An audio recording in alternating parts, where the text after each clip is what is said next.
Ну що ж, добрий ранок, шановні пані та Well, good панове. morning, dear ladies and gentlemen. Надзвичайно приємно вітати It's a кожного great із pleasure вас to welcome сьогодні all of тут, you, у each and цій залі. everyone, today in this hall. Найтепліші вітання The красивому warmest осінньому, greetings to головне вільному та незламному Києву. the beautiful І, звісно, autumn, хотілося б invincible, перед початком unbreakable сьогоднішньої Kiev події, this аби fall. ми And таким before the гарним, beginning of чесним this event, привітали один let us одного greet із такі everyone легкі вітальні оплески and пролунали give саме в вашу each честь. other a Україно, round of добрий ранок! applause. So, good morning, Ukraine. These applause Починаємо, belong to you. незважаючи ні на We are що, з beginning no день matter з what, посмішки, з мотивації. smiling, Переконаний, сьогодні being буде well багато ось motivated, and I'm такого, sure знаєте, that справжнього заряду, today we will сил і get a very енергії. positive charge, Адже a lot of сьогодні very тут good strength, по-праву нас power, and зібрала sinews, because дуже важлива a подія, very а власне important event форум has convened us «Створюючи today, the завтра. forum which is Повоєнна called відбудова Creating та Tomorrow, відновлення громад». Post-War І Reconstruction ми не and будемо зволікати, Restoration of оскільки Communities. So ми without запланували much further дуже ado, багато хороших і let us get цікавих, я this event переконаний, underway дуже because we have плодотворчих planned і a lot саме of very частин форуму, і interesting панельних events, дискусій. Про це все panel буде згодом, discussions, all of і в this we will самому be talking процесі about сьогоднішньої in події. a while. As we move Організаційні along our моменти слід event, оголосити. organizational points still need Наразі to be оголошення announced. повітряної If тривоги. there is an Організатори error, будуть слідкувати за the ситуацією, organizers will be і watching the якщо буде situation, відбуватися and якась кричуща if need критична be, ситуація, ми з великим the задоволенням outrageous попросимо всіх event, вас if перейти до укриття. this Ворог нас тут happens, знаходиться God поруч. forbid, Наші we'll go to the помічники shelter, our протидіють, підкажуть. assistants will Так show us що the way. будемо вірити і Let сподіватися us у let тих, хто us тримає be наше небо, і hopeful ми сьогодні and без believe in the перешкод people who are проведемо shielding the наш sky over захід. Kiev, that we Ну, will а do власне, то, everything що without нас a snag. підходить, дуже б хотілося, Basically, щоб those people who сьогодні, are still знаєте, coming up, ось такий I гарний, would like легкий, to remind дружній you that і в той this же час friendly, робочий genial, процес. and working Тому ще atmosphere хочу should be нагадати, created today during this у event. нас наші шановні спікери будуть Distinguished мати слово, власне, speakers, англійською мовою, кому some потрібно. of them will be Для speaking in цього берете English, and наушники, that's є why ще you are поки welcome декілька to check out нарешті для some of того, the аби вони опинилися headsets у вас. for you to Тож, make sure you друзі, з understand великим it all translated задоволенням into хочу Ukrainian. надати So це with a great слово pleasure, I would like to give і the floor запросити, та будемо вітати and кожного, хто буде invite сьогодні and тут, welcome and хто greet з ким будемо everyone that we'll спілкуватися. be Будемо communicating with радо today, слухати наших спікерів і з великим задоволенням giving them запрошуємо the до слова respect. And now виконавчого we'd like to директора give the floor Асоціації to міст the України executive director of Олександра the Слобожана. Від вас три Association of оплески. Cities and Towns of Пане Олександре, Ukraine, пробачте, я Alexander вас вітаю. Я Slobozhan. не See, what a прошу, warm welcome. форум I'm not even серйозний, а asking. вас вітають з The forum is посмішками. so Будь ласка. serious and everyone is smiling Дякую at дуже. the mention of Ви your name. зарядили. Thank you very Я much. You have хочу charged everyone подякувати with в першу such чергу positivity, всім and I would like to thank, in the first place, all of the representatives of communities, mayors, secretaries, their deputies, and the teams that have arrived here, because it's so important. When Mariupol was shaping these criteria for what a team is all about, one mayor, as you understand, cannot implement all things. I would like to draw your attention to everyone's attention who is with us here offline. Part of the communities, especially the front line or pre-front line communities that have submitted their applications for the restoration school, are not here with us for obvious reasons, but they are with us online. Some of the people are in the state of suspension. Why am I mentioning this? Dear participants, when you participate in our discussion, please introduce yourself, say the name of your community, who the questions will be addressed to. This is super important because we definitely want to make sure that you are present here, the people who are with us online. That's the first thing to mention. The second super important thing to mention is that this is not just the first event, which is to be held not only within these walls and within the framework of our projects, because it was all started when we began to sign our memoranda, and Volodymyr Sergeyevich will say more about that, about how this idea of Mariupol Reborn came to be. The memorandum was signed in Dnipro. Several communities signed up to that, and thankfully at that time, the communities of Kiev region and Kharkiv region had just been deoccupied. Therefore, the section respectively began to grow in size, and unfortunately, there are some temporarily occupied communities which are still part of this section. Part of these communities are presented in the capacity of some of the people present with us here in this hall. Part of these associations have been liberated, so there has been a recommendation submitted that we must also formulate our approach to how we deal with these communities. And the stories of invincibility, the Congress of Self-Governance of the Council of Europe supported that, and the School of Restoration and Recovery, which I'm very thankful to, fought to the nation of the UK. And of course, for that, I'm very much grateful to the Embassy of the UK in your person that has been accompanying us all the way from the ideation, all the way to making it a reality. You have these fantastic bags, branded bags. We'll be speaking about that in greater detail. So I would like to give the floor to Lucy Buckland, the first Secretary of the UK Embassy to Ukraine. Please, the floor is yours. Okay, I hope, yeah, okay, it is on, you can hear me. Panie ta panowie, доброго ранку. Я дуже рада бути з вами сьогодні, щоб відзначити нашу співпрацю у галузі. Gentlemen, I'm very happy to welcome you in order to speak about our activities in the area of reconstruction recovery. I promise next time the whole thing will be in Ukrainian. Thank you for inviting me to join you here today on behalf of the British Embassy. It's great to see representatives 60 to 70 represented here today, which is fantastic and a testament to everyone in this room and the value of the work that you're all doing. It's a privilege to be here today at the launch of this innovative project, which supports the recovery and reconstruction of Mariupol and territories and communities across Ukraine, which have been so affected by Russia's terrible aggression. Like everyone here today, I and the British Embassy believe strongly in the value of a decentralised, locally led approach to recovery and reconstruction. So that's initiatives that are led by those who know the communities and the people who live in them best. It's clear, you know, just arriving here and talking, having the opportunity to talk to some of the participants today, how valuable this project is. And so the Embassy and I are thrilled to be a part of it. I was fortunate enough to have the opportunity to see types of initiatives for myself earlier this year when I visited the Hromada of Bashtanka in Mykolaiv Oblast. I saw how the community harnessed the support of the UK and international partners to drive forward recovery and reconstruction at pace, but also in a way that was sensitive to local needs and inclusive.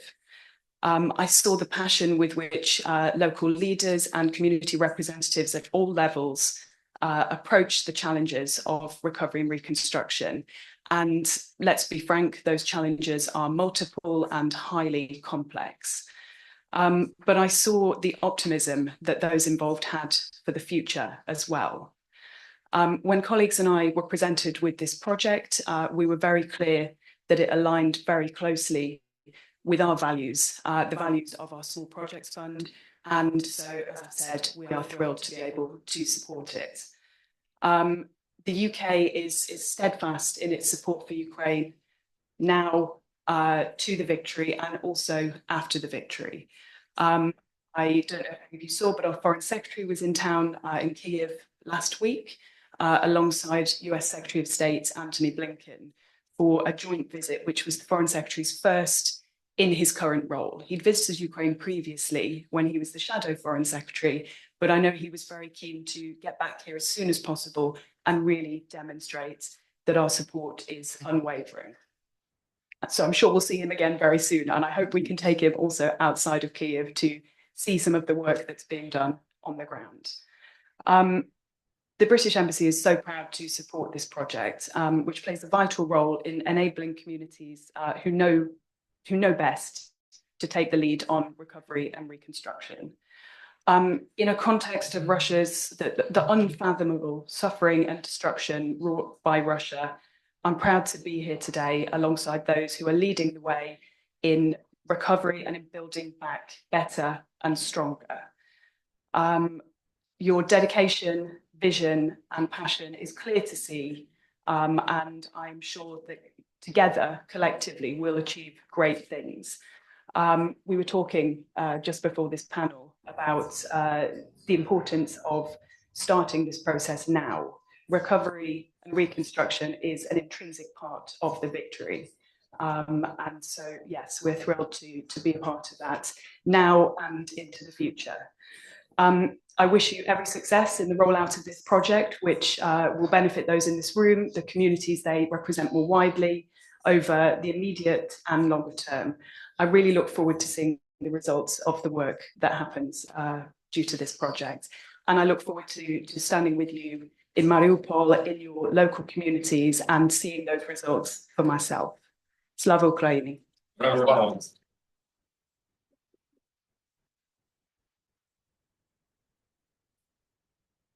Дуже дякуємо. Thank you very much.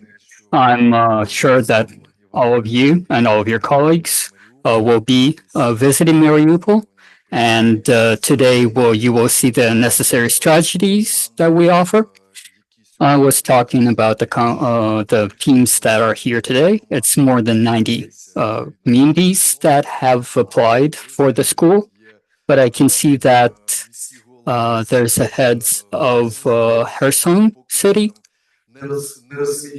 And we who don't really understand how the school has, what a school is doing, because we'll have a separate panel for this. But I think for the head of it, Serhiy Kvit, he'll be talking about the second panel.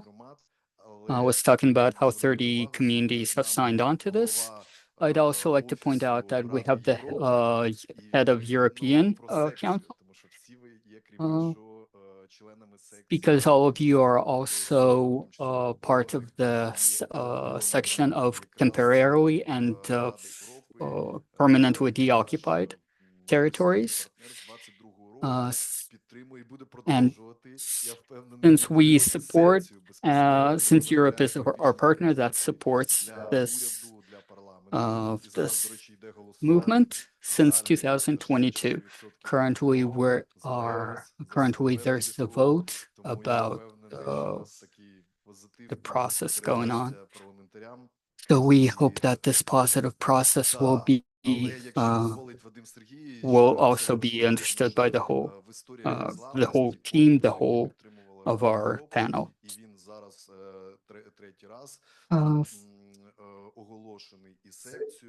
This section is the third time that we are advertising it.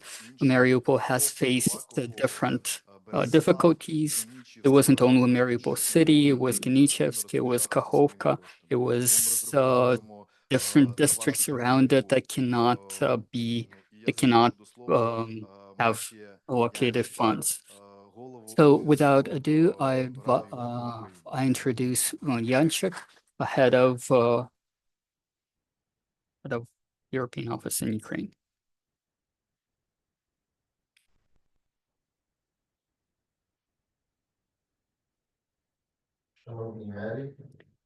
Dear mayors, dear heads of communities, and the head of Parliament of Ukraine, Pan Alexander, Pan Vadim, Pan Ms. Lucy, I'm very glad to see you at the opening of the Community Development School, and I'm very glad to represent our team that is helping very many renovation projects, along with national partners, community partners,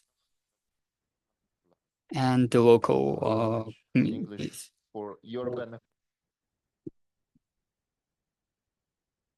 Dear colleagues, dear friends, it's a great privilege and pleasure for me to be with you on this occasion, particularly that the Council of Europe, through its action plan for Ukraine 23-26, makes ample space for the reconstruction process and economic recovery by enhancing democratic governance, ensuring the rule of law and human rights. Ladies and gentlemen, the initiative of the Association of the Ukrainian Cities and international partners on setting up the Community Recovery School is very timely and extremely needed. Local authorities have shown incredible resilience and have a key role to play in the recovery, reconstruction, and transformation of Ukraine. They will also be instrumental on the path towards European integration. Current challenges faced by local authorities in Ukraine require more effective multi-level governance to improve the quality of decisions and decision-making processes. Solutions are also needed for the reconstruction and recovery of communities with a strong role of local authorities. To support this process, the Council of Europe implements a number of projects which are relevant and adapted to the current needs of the Ukrainian municipalities. Our projects provide assistance to central and local partners, as well as civil society, in strengthening their capacities, including on such issues as internally displaced persons, representatives of minority groups, local media, veterans and their families, and other issues.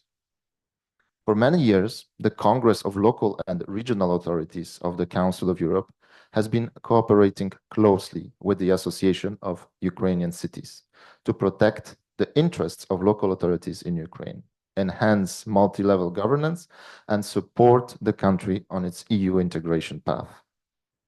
The Association of Ukrainian Cities and the Congress are currently implementing very specific initiatives with one aim: to strengthen resilience of local communities in addressing multiple challenges provoked by the Russian Federation's war on Ukraine. I can give you a very concrete example of the Council of Europe's support to local authorities and its continued cooperation with the Association of Ukrainian Cities, which is relevant to the topic of today's event.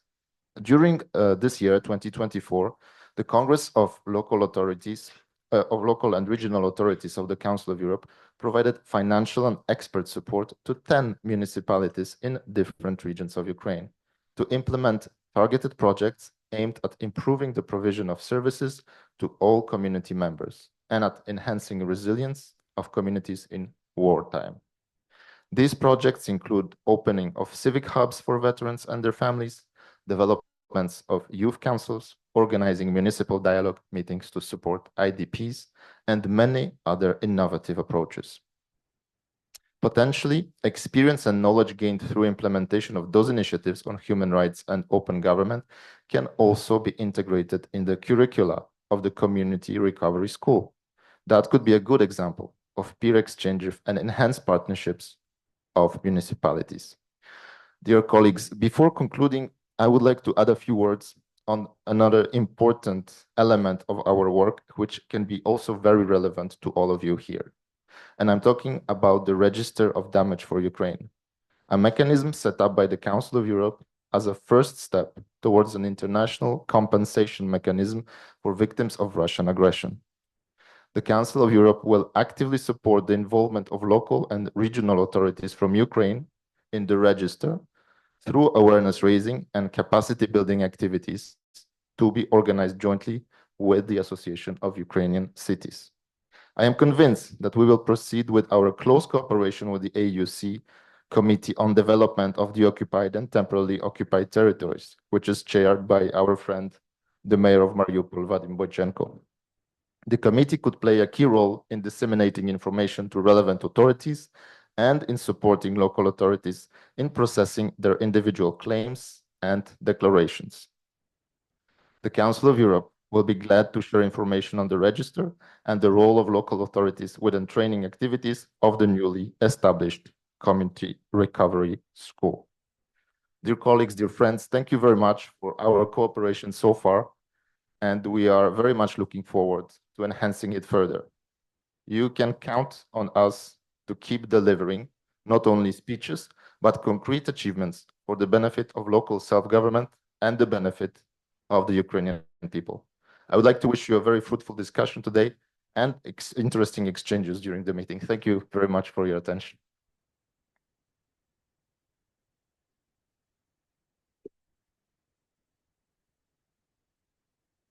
Дуже дякую вам. Thank you. Vadim Serhievich, I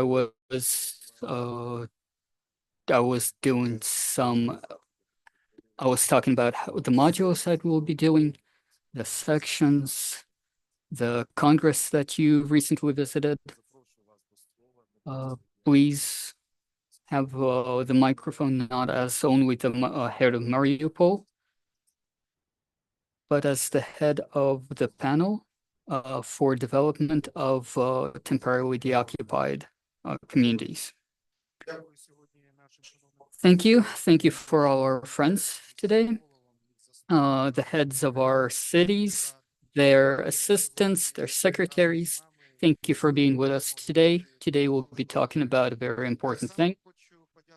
I'd like to thank our partners who are here today helping rebuild our government. We thank the government of Great Britain, where we have received the experience in rebuilding after the Second World War. So we have examples of successful and unsuccessful experience. I'd also like to thank the Council of Europe, which has been a partner for us ever since the full-scale invasion.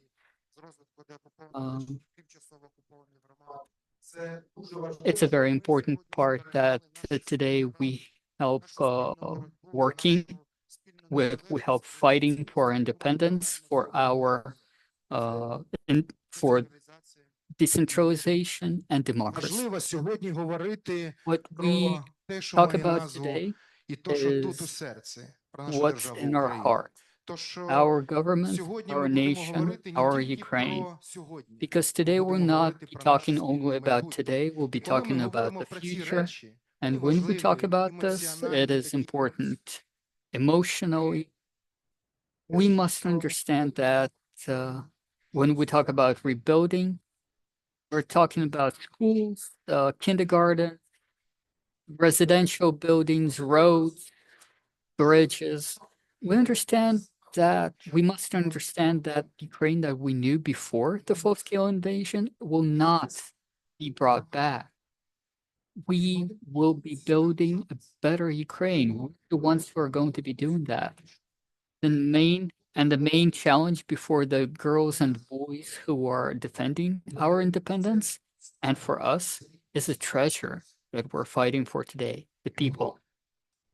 The main question and the main challenge is how to keep those people, how to keep them safe. And what the president of Ukraine, the economical deficiencies is 4.5 million people being brought back. And we have no idea how to do that. That's our question. When we meet the residents of the cities, their main question, what will Ukraine be like? Why am I from Germany, from Britain, from Poland, should be back in Ukraine? What are you for me? What can you offer me? For my family? So it's a very big challenge. It's a very big task, not only to rebuild the infrastructure. I was in European Investment Bank on Monday. There's no money shortage. There's a shortage in our possibility, in our ability to project and to offer the strategy. We have a lack of management that all of us must become a professional manager. But the tasks, our complete task is to bring back this treasure, our people, how to bring back those who have been stolen from us by Russia, by traumatizing them, by working them with their informational propaganda. How do we bring them back to Ukraine? 10 million are abroad. Cities like Avdiivka, Bakhmut, Mariupol have been destroyed. And the question is, do we rebuild them? Do we not? We must inspire the government organs today. We must show them our vision, our soul. We must show them what have we been working on for these 2 years. It's teamwork. Mariupol work, European work. It's the Mariupol Reborn team. It's what we look at to Warsaw, to Dresden, to Rotterdam. What Mariupol should look like, what Ukraine should look like. This is the vision of the future. that every community should have. And all of the visions of the future, we must have a whole vision, a complete vision of national Ukrainian future. This would be the question of whether we rebuild Bakhmut or not. Now, of course, if we ask the Bakhmut people, yeah, they would want you to rebuild it. But what should Bakhmut look like is what our school should answer. What do we need to bring the people back? What do we need to build our cities back? Because they're not going to be built the same way as they were. We have to make it better. And through a joint effort, through our effort, through our experience, through European, international experience, we will have the answer of how our Ukrainian nation will look like in the future. So thank you. We have a lot of work ahead of us. It's going to be expert work and not only one person's work. At the end of this, like I said, I want you to be managers, professional, inspired managers with a vision of your city's future, or to inspire the government level with your plans. Thank you.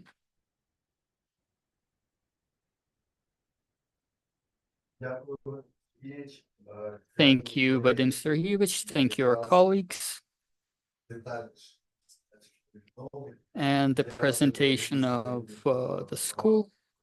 I'm handing over my moderator rights to our colleague. Miss Moderator will of course be introduced, but this is not only about moderators, this is about our partners. Thank you to them for their great Ukrainian. Thank you for our community. We can go back to our seats.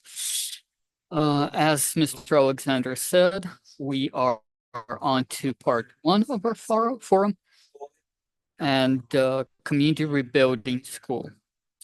Before we give presentation, and our moderator of the first part, head of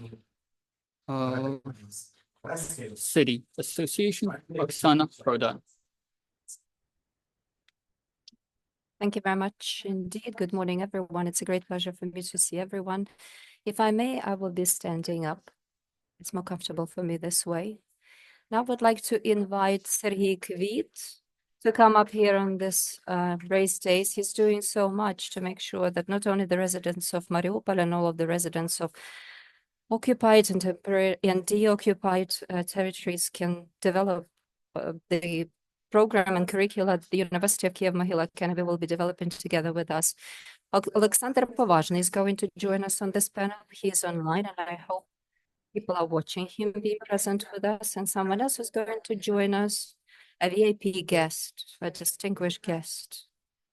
It will be at a bit later point. Natalia Yemchenko shall be joining us too. So let us begin. Let me say a few words before we get it underway. Thank you all for coming here, our international partners, for supporting us, because it's a great importance for us indeed. As well as thank you to the people who are forced to be here in Kiev, unfortunately for the most part, or those who are being under constant shelling and horrible conditions, still are protecting your residents and your fellow countrymen wherever you are. Thank you for that. Our task right now, in fact, is to implement in Ukraine something that we are fighting for at this time. And as it happens, we are fighting for people, as you have just heard.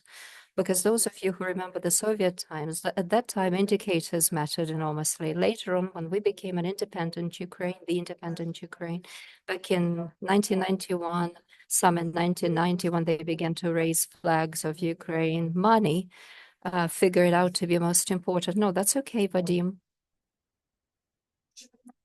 However, the year 2014 didn't change all of Ukraine, but the year 2022 managed to change everyone. And as it turned out, the most important capital that we possess are people. I beg your pardon for weeping.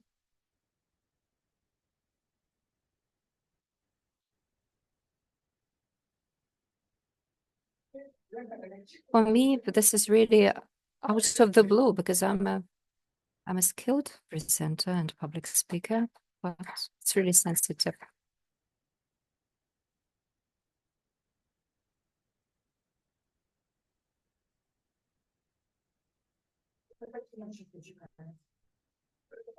We're still waiting for someone to join us, and in the meantime, I'm crying. Something that has just occurred to me. When people fight for someone's land and our people are fighting for our land, this sounds pretty much like Russians are fighting today. But when we are building opportunities for people, when the section of the temporarily occupied territories or the Association of Cities are waging their warfare for education, when mayors and heads of local communities wage their war and campaign for better education, it's our matter. They're waging their war to make sure that Ukrainian children abroad can also have an opportunity to have Ukrainian education, because unless they have this Ukrainian education, they will never get back. And local self-governments are doing all that they can for that. And before I give the floor to the keynote speaker, the head of the section of the responsible for the development of the temporarily occupied territories. So what is it that they're doing? Why is the School for Community Reconstruction and Renaissance and Rebirth so important? It's an opportunity for our team from Mariupol to share the experience that we have already built with our foreign partners. When we speak about democracy, inclusion, participation, all of it sounds fantastic in the things that our international partners get to implement together with us. But when we in the Association of Cities get to unite everyone, and those who are stronger begin to share their opportunities, just as Mariupol is doing it today with those who, for whatever reasons, haven't obtained these opportunities, not just because someone's better and others are inferior to them. No, everyone's different, and we within this Association of Ukraine are doing everything to complement each other and augment each other's capacity. So this is a true value. And when within our municipal center of recovery began to work together, because it also is established as a school of recovery and rebirth of the communities, we begin to realize that the greatest treasure for us is the people that will be coming back to create conditions for others to get back from abroad to Ukraine.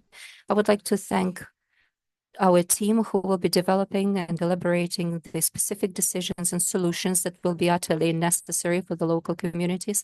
Now I would like to hand it over to Vadim Boychenko, because he is in charge of the section responsible for the recovery and reconstruction of the temporarily occupied communities. We are fighting for the funding necessary for this rebirth, or the opportunities and chances that these communities are supposed to obtain in order to create and make for all of the necessary conditions for them. So now I'd like to give it to Natalia Yemchenko.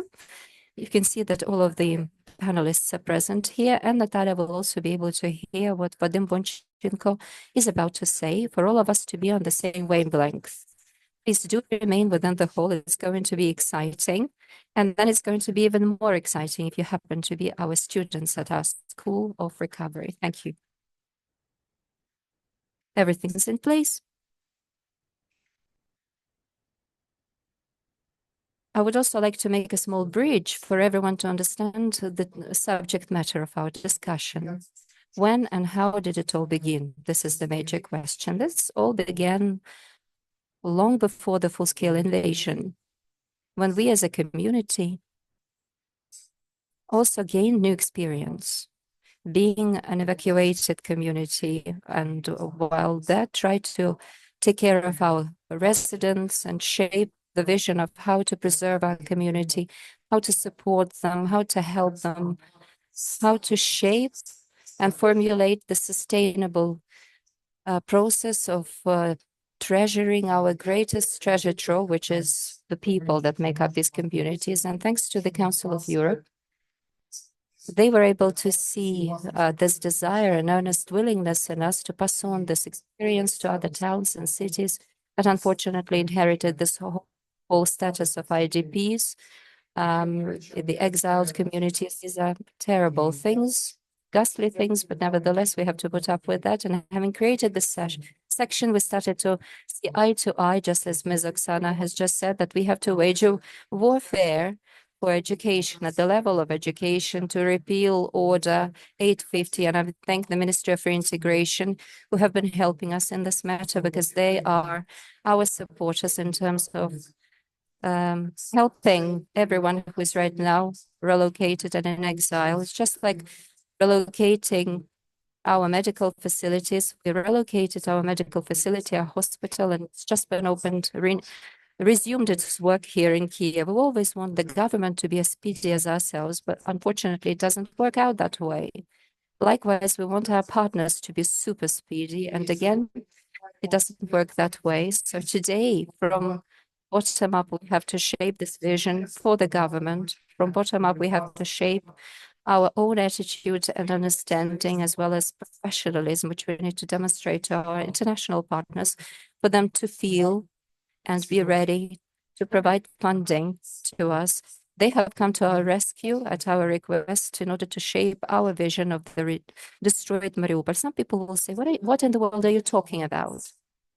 But for every mayor within our association, it's something very, very personal. We can't but dream about our mutual comeback, about the rebirth of the towns and cities destroyed and razed to the ground. We can't but speak about that to our community residents. And this book is also a response to the Russian propaganda, because they have to say that they are rebuilding something, but we say we will be going back there, and we have our own plan to present.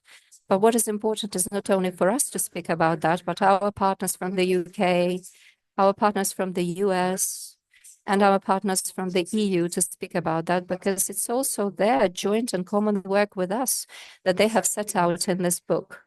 This book is also their thoughts from Warsaw, Utrecht, Rotterdam, Coventry, Gdansk, all of these towns and cities that were revived after the Second World War.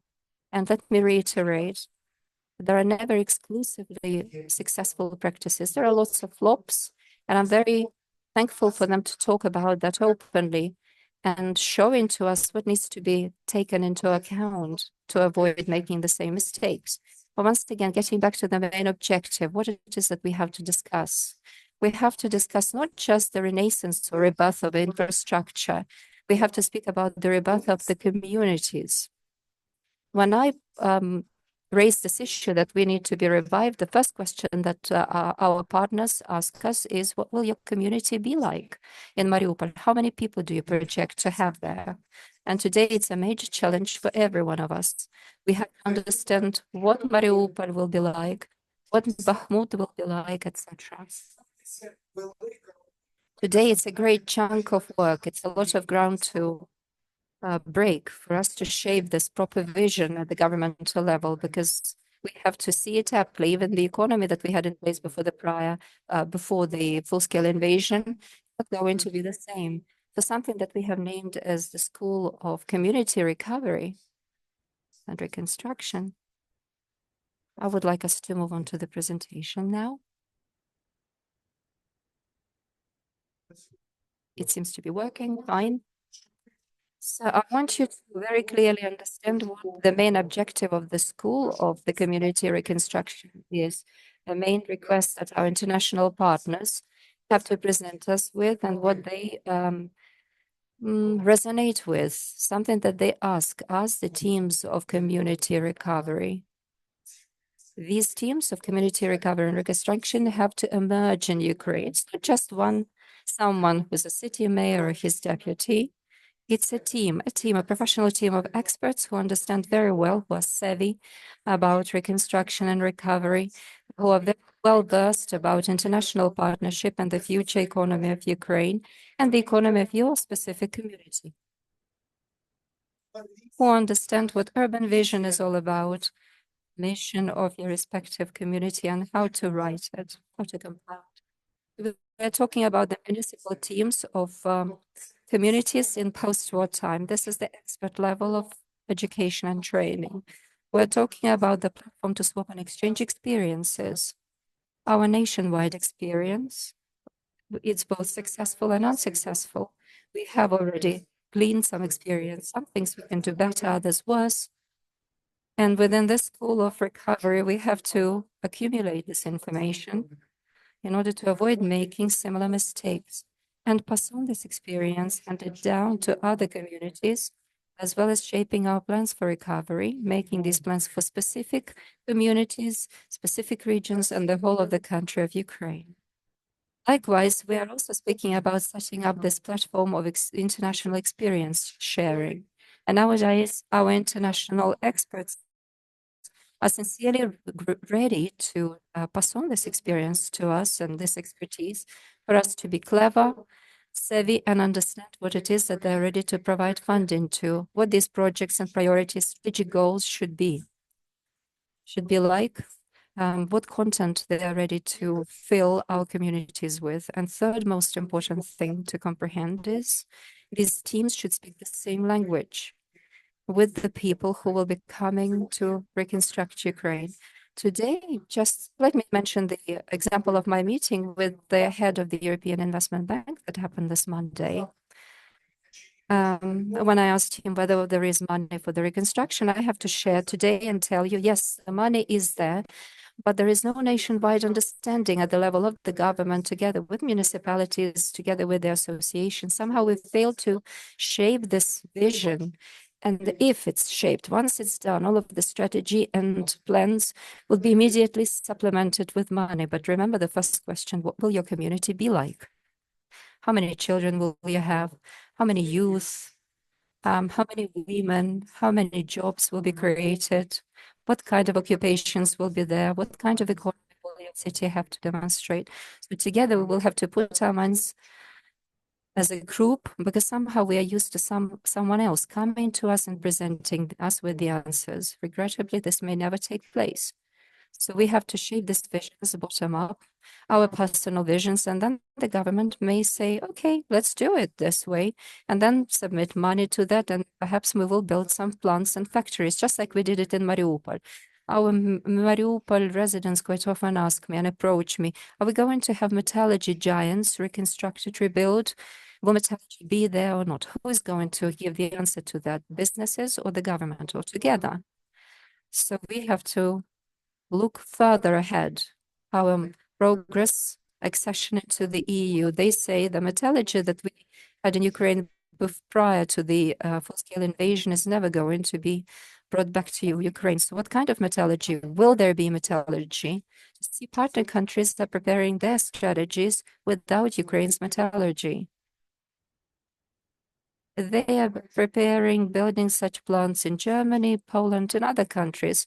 The increase in metallurgy products in other countries, because we are losing our metallurgy. So are we going to lose that? This is the question that we have to address to ourselves. We have to decide it for ourselves. It's up to us whether it will be here or not. So at the expense of the communities, at the expense of the pressure that we will have to exert altogether, we will have to preserve these industries or maybe attract new industries to come.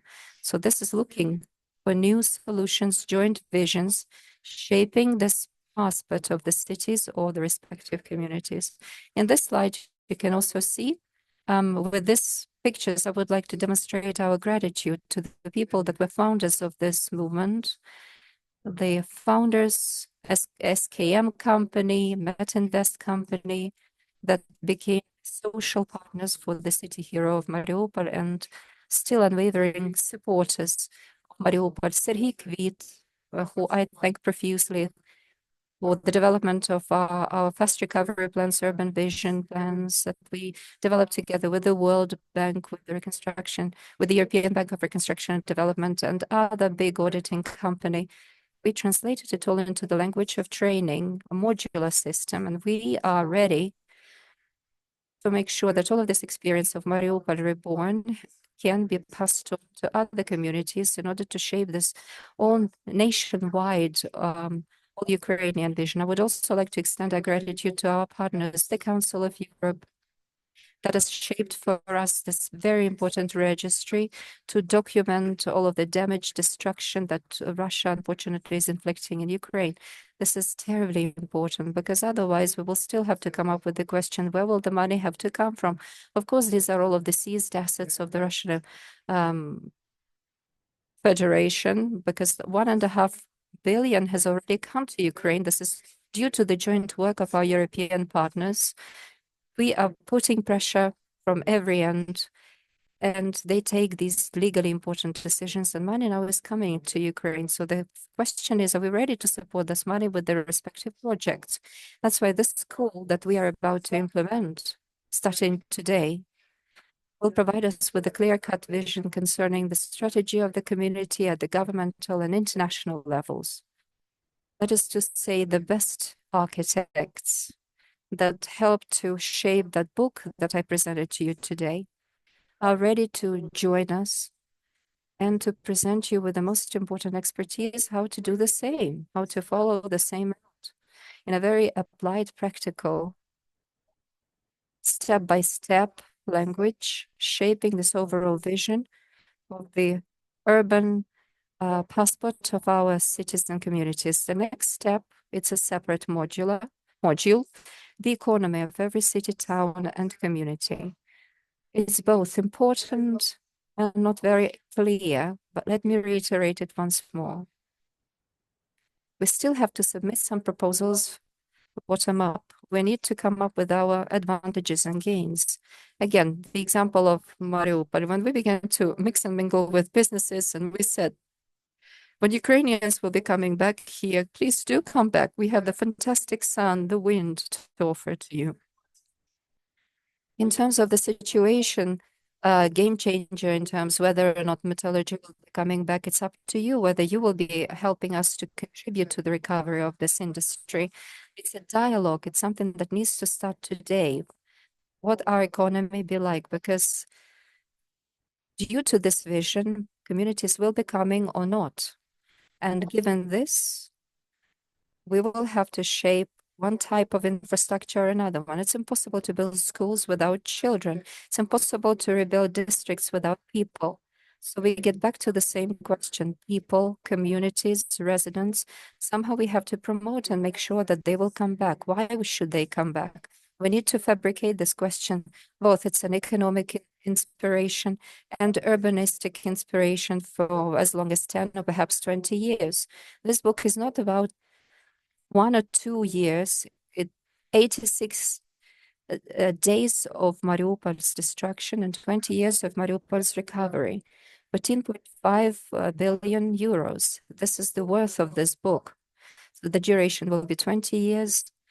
Where should the money come from? In order to answer this question, we need to shape a circle of projects, go to our partners and say that we already have some sustainable projects, economic and urbanistic visions to supplement them.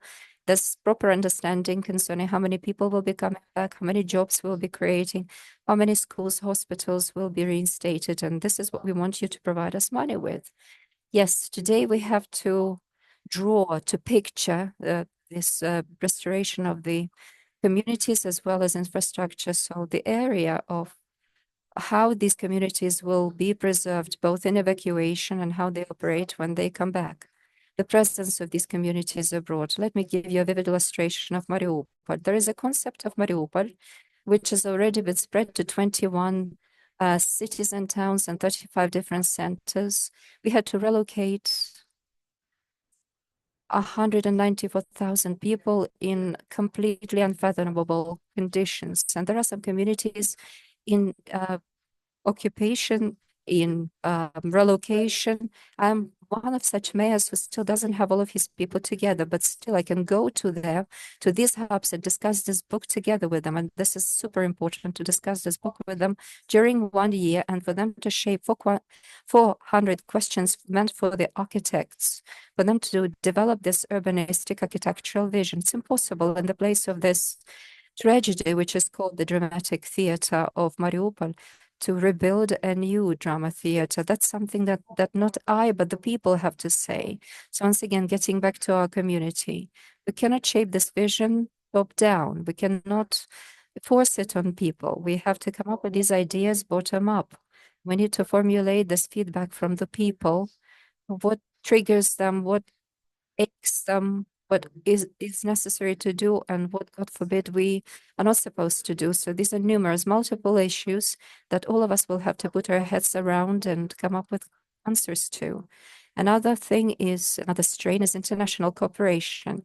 And within this block, at the level of section, the Association of Cities of Ukraine, we're beginning a tremendously important discussion, the law of Ukraine 822, the law motivating people who will be coming back and helping us to recover our communities. So this is about the cost or the worth of their motivation.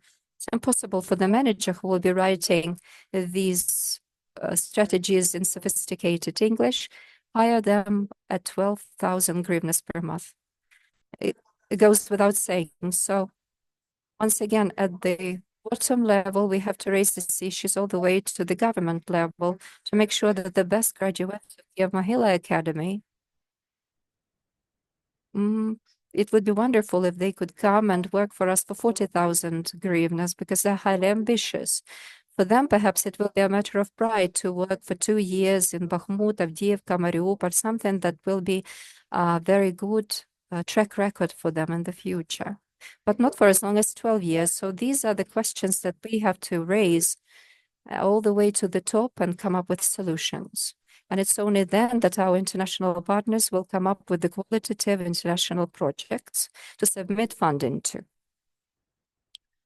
So the best experts that Europe has want to come to us and teach us to make those projects. So it's very important to have all of these modular steps, have made teams that will be rebuilding the communities and will have their own vision. We'll have a discussion on community level and implementation of that vision. Maybe we'll find some unique questions and issues. Maybe we'll raise them on the government level. So our government members who are thankful for being here today will understand us. And will understand that first we rebuild municipalities, then communities, then infrastructure. In that way is Ukraine will be rebuilt, because otherwise we will not have it. So I thank every partner that is here today that have given us the opportunity to make and create these modules. So right now I'd like to go to such an important block as the education rules. First block is the expert level of education. We give the basis, so we'll be talking in one language. We'll be looking each other in the eye and understand each other. This is the module that each community makes. We want to have about 20-25 communities in joint communication with our partners as much as we can.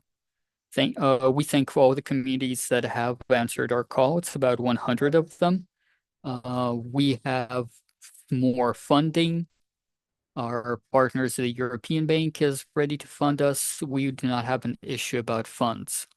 We have the issue about our capacities and abilities. This is what we're working on with a team of teachers that we have. So it's currently the 25 communities up until March. What the result will be is the vision of the community which you represent. You have to formulate it, and we have to inspire you to form it.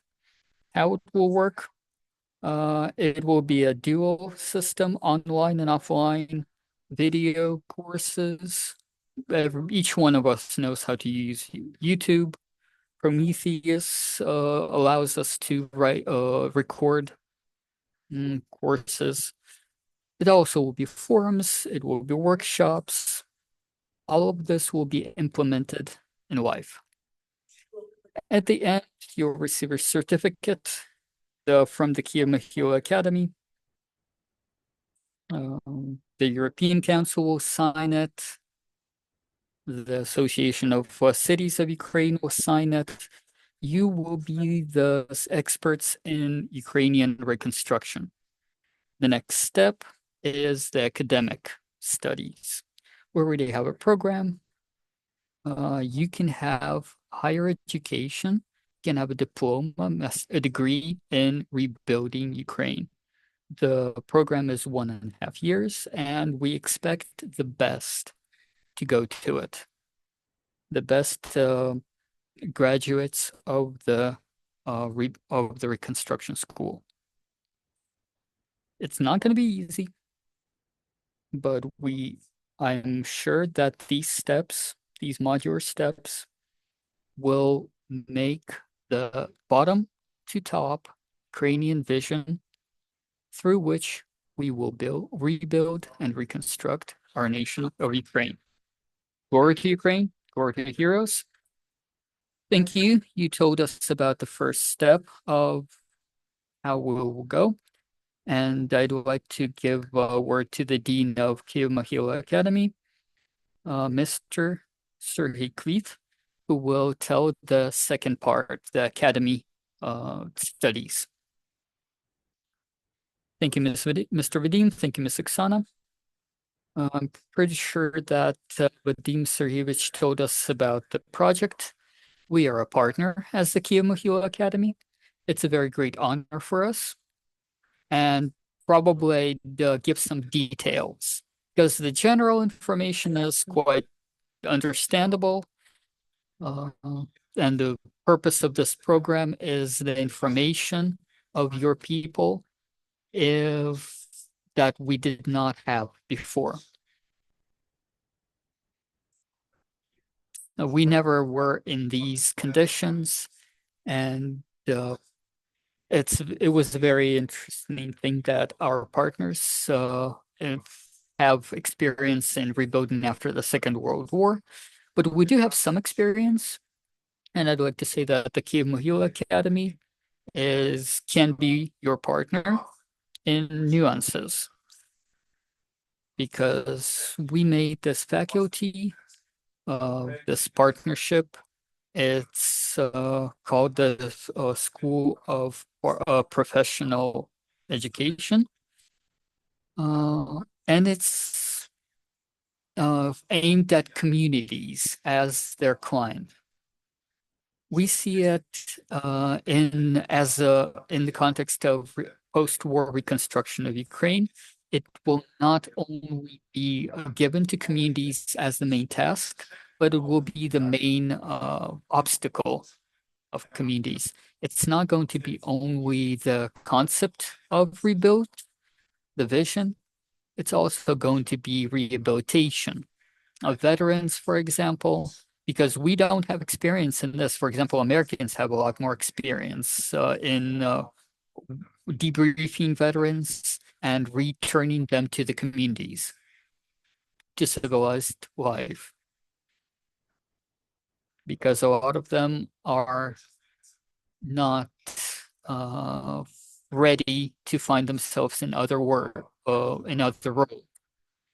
So we already have programs for veterans, for their relatives and children. We are creating the necessary programs that is not only for associations, but probably for specific communities. We had several projects from the teachers community, etc.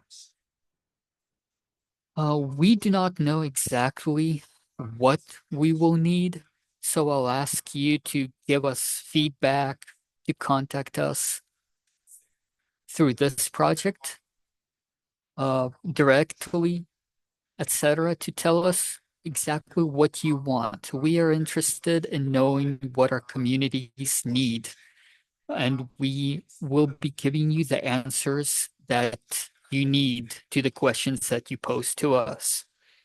And we expect them more questions to be there with the passage of time. We offer you different expert support. One more example. During the full-scale invention, we have patented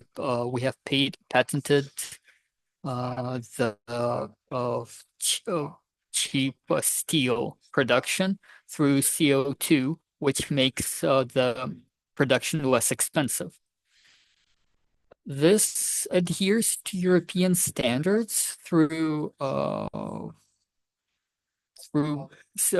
decreasing emissions of CO2. but we also are doing this in production of metallurgy. So we have a lot of different spheres, we have a lot of different applications, and we see our participation as the Kiev Mohila Academy as a very great asset. I'd like to wish you luck. Thank you. Thank you, Mr. Creed.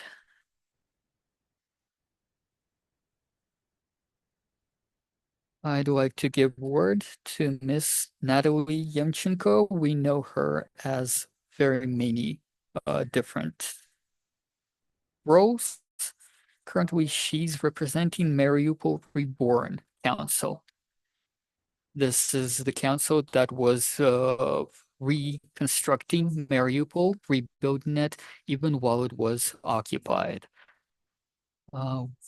The point is that you're doing this in conjunction with the business, because business is not only money, business is also people.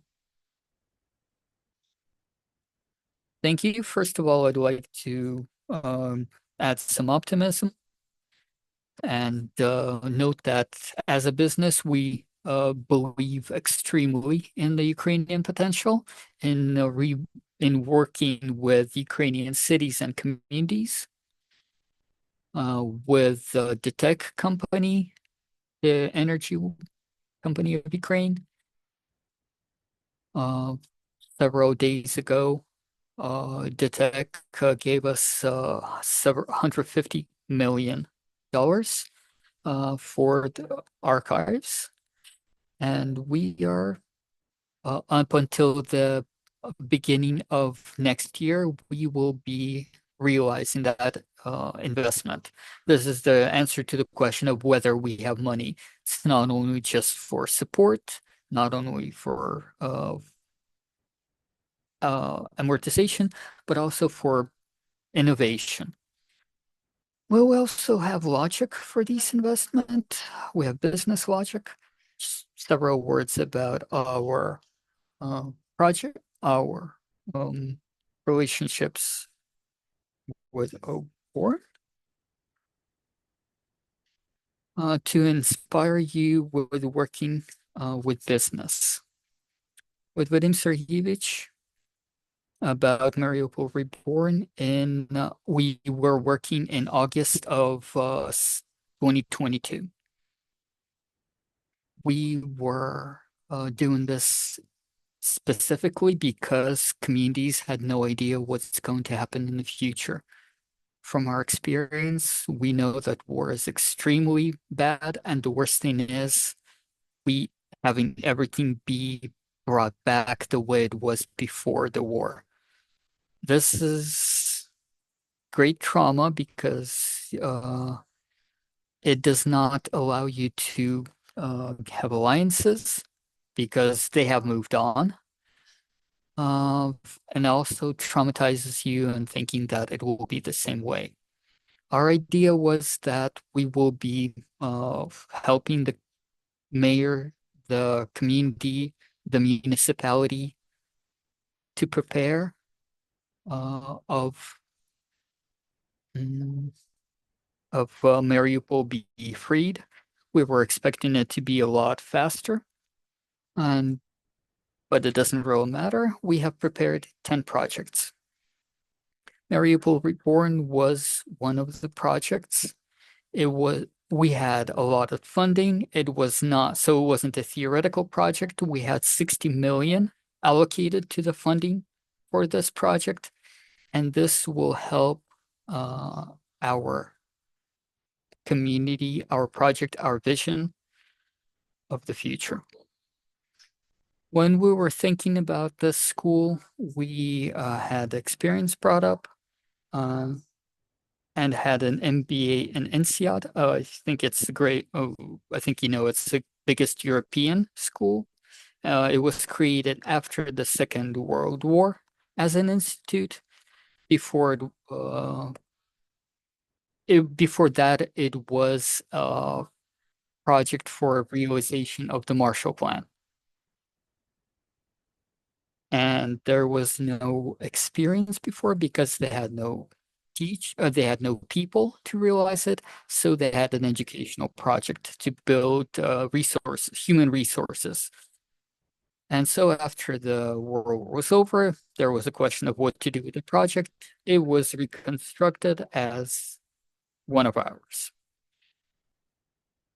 We had the idea of not creating an institution from scratch, but working with one of an established institution.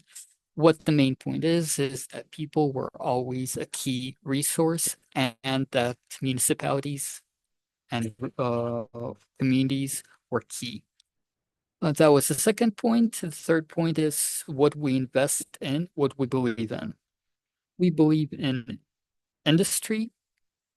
We believe in the great potential of energetics, of metallurgy, of mining. We see and we believe that this war is giving a new chance for Ukrainian industry, because there was an illusion that Ukrainian is a specifically agrarian country. War has shown that nope, this is not true, and we want to use this chance. But in order to do that, we need partners, educational partners, partner cities, because we cannot build a plant if we have no people working in it, or we cannot compete if we do not have experts to keep the best. We're very rational. We have very specific agenda. It is very great honor for us to have partners that understand what we can give to this school besides financial partnership. Like Vadim Sergeyevich said, we have the money.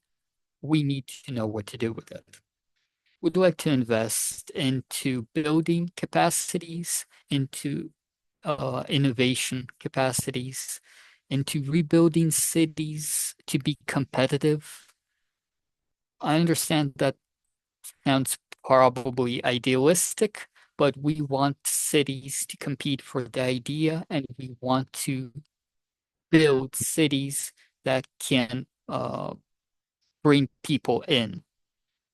Because if a city does not, and we want to do it through industry, because if a city does not understand industry, it will not, we don't see it. So we see, we need to talk with Mariupol, for example, how they want to bring Mariupol back. We have already basic principles of work laid out.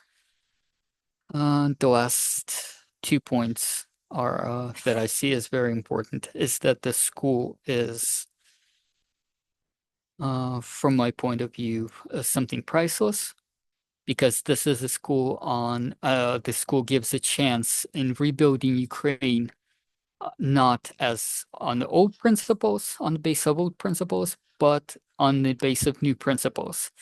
It's a chance to take a step forward. Make Ukrainian cities competitive for several years in the future. It would be a terrible chance. It would be a terrible chance to waste. And we see the school as a possibility for this chance to be realized. And another thing, how we can help this school as investment partners.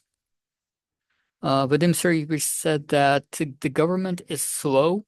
The business, though, is fast. Not as fast as we want, but it is a lot faster than international partnerships and the government. And it is very practical. We test all our ideas for viability. This is our competitive edge. So we make all of this more viable because we raise the questions that possibly are not as pleasant, but we are focused on quality. From time to time, we pose the unpleasant, the tough questions.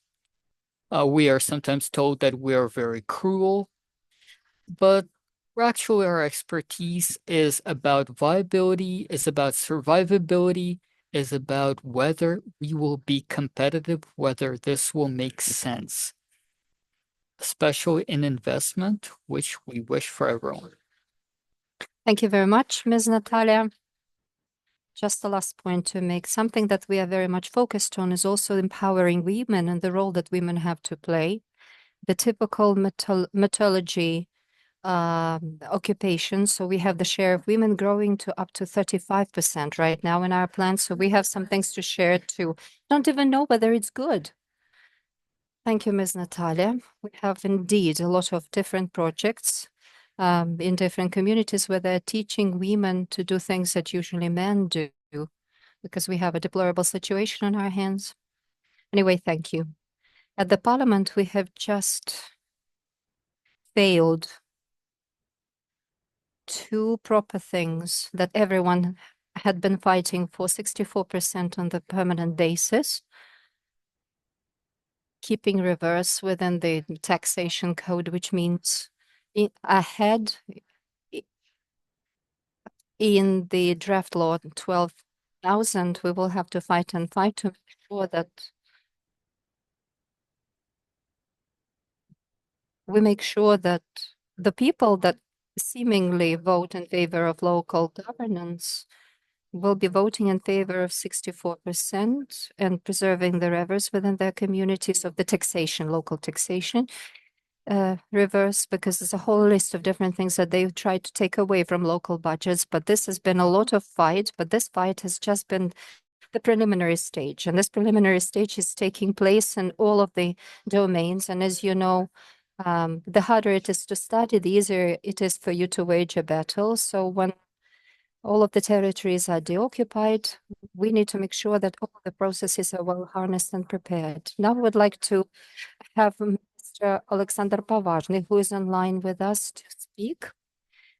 He's been listening to all of our discussions, and I suppose he will follow up on what's been said, and he will be able to say what it is that the Polytechnic of Metinvest has to offer. I hope you can hear me. Yes, we can. Thank you.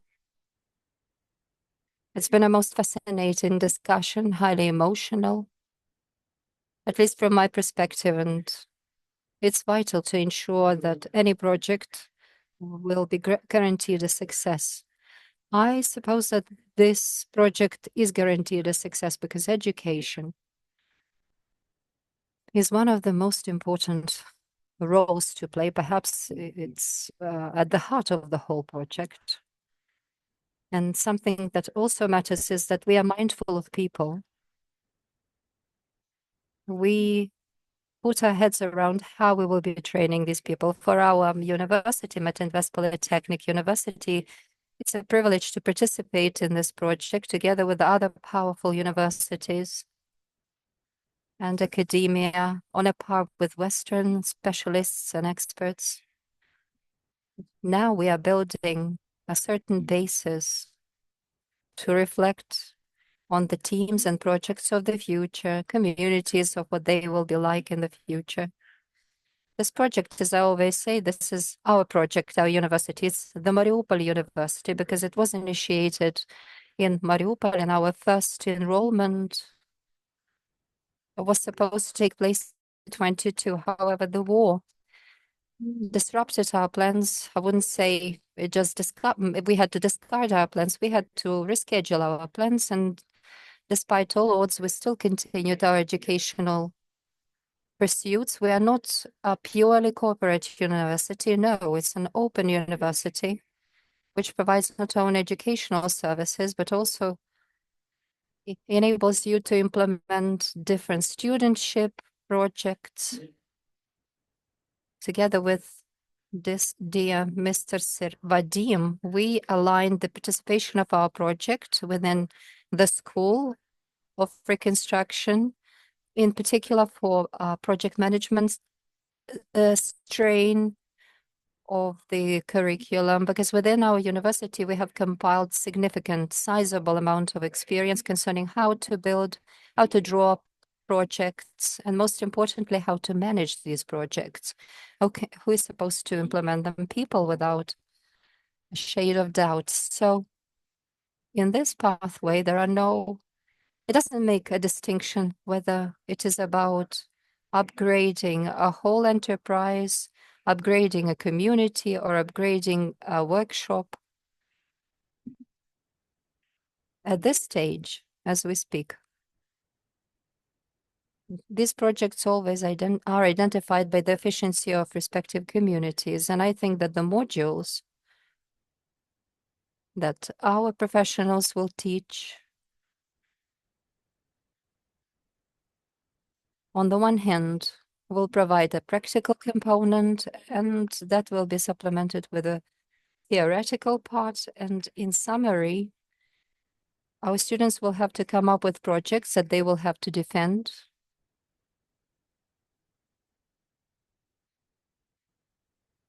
And these will have to be really serious projects. Last year at our university, we initiated another program, which is the management of metallurgy processes.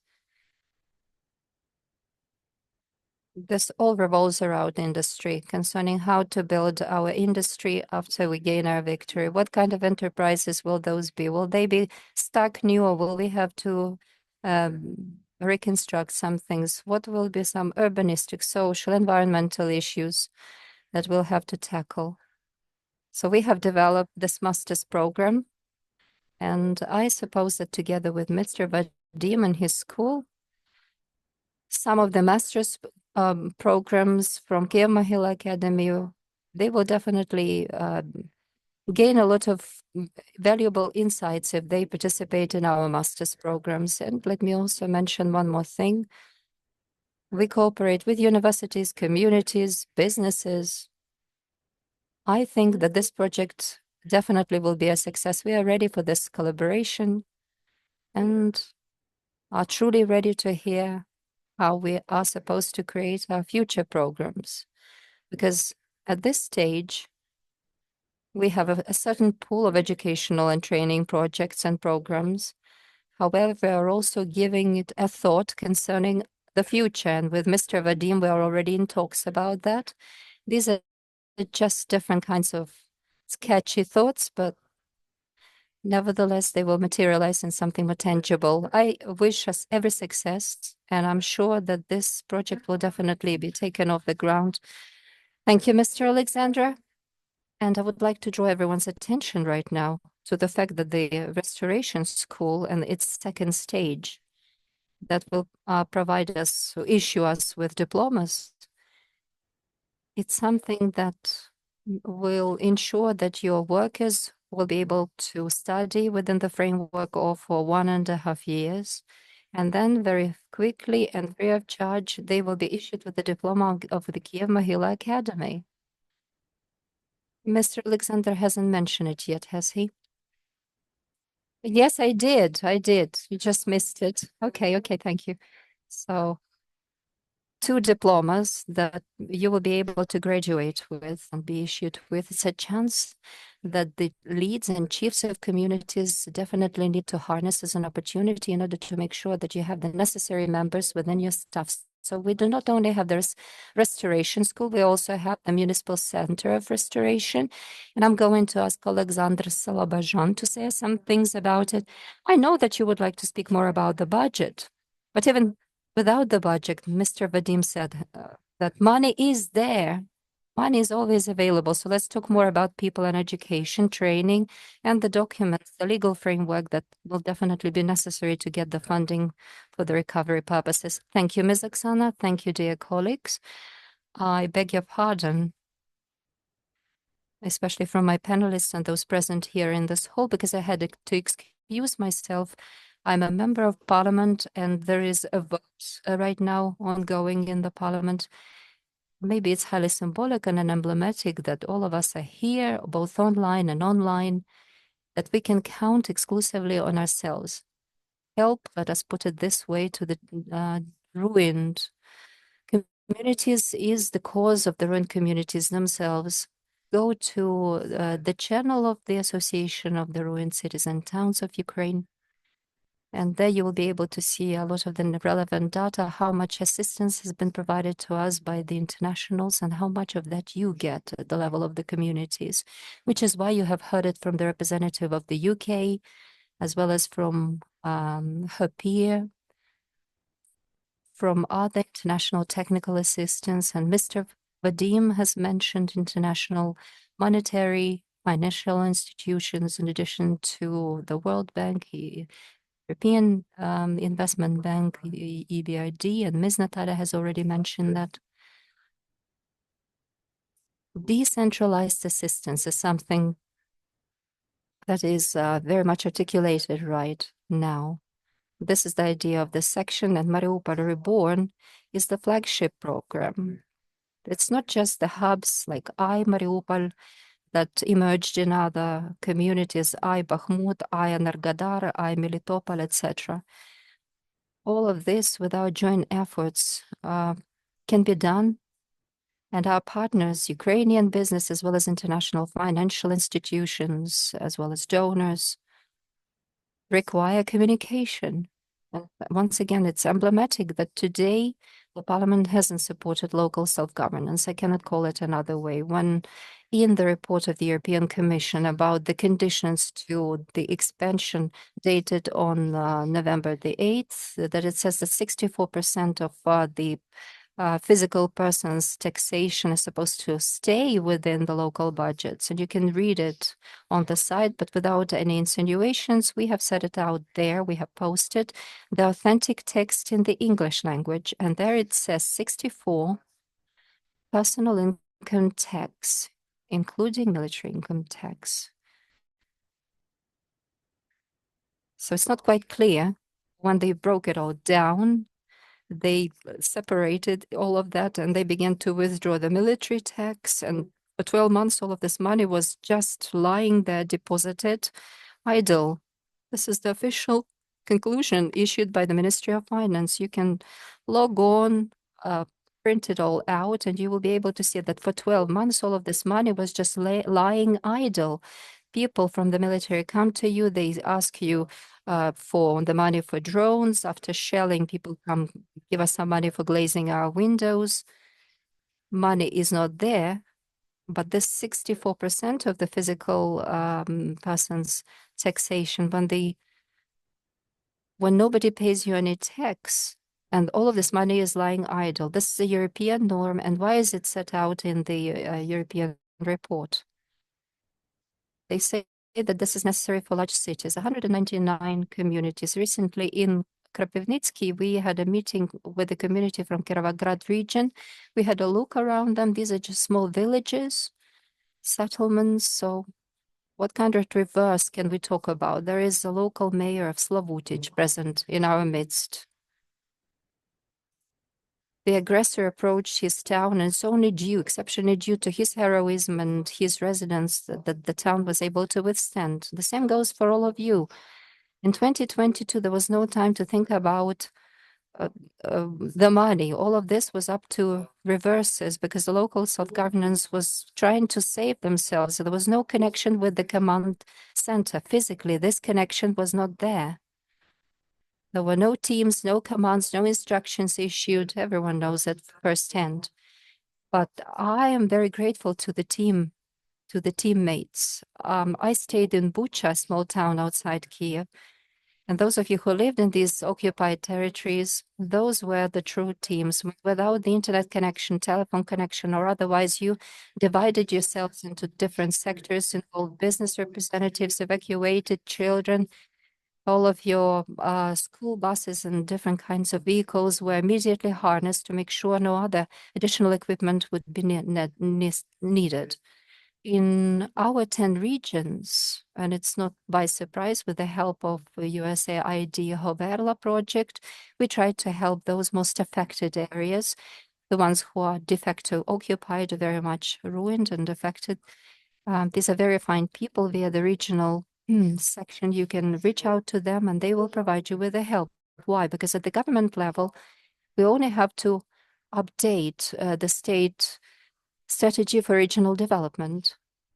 They have updated it, yes, they have, but you have heard an official statement, but another official update is coming up. And they said it officially in order to receive money from international partners.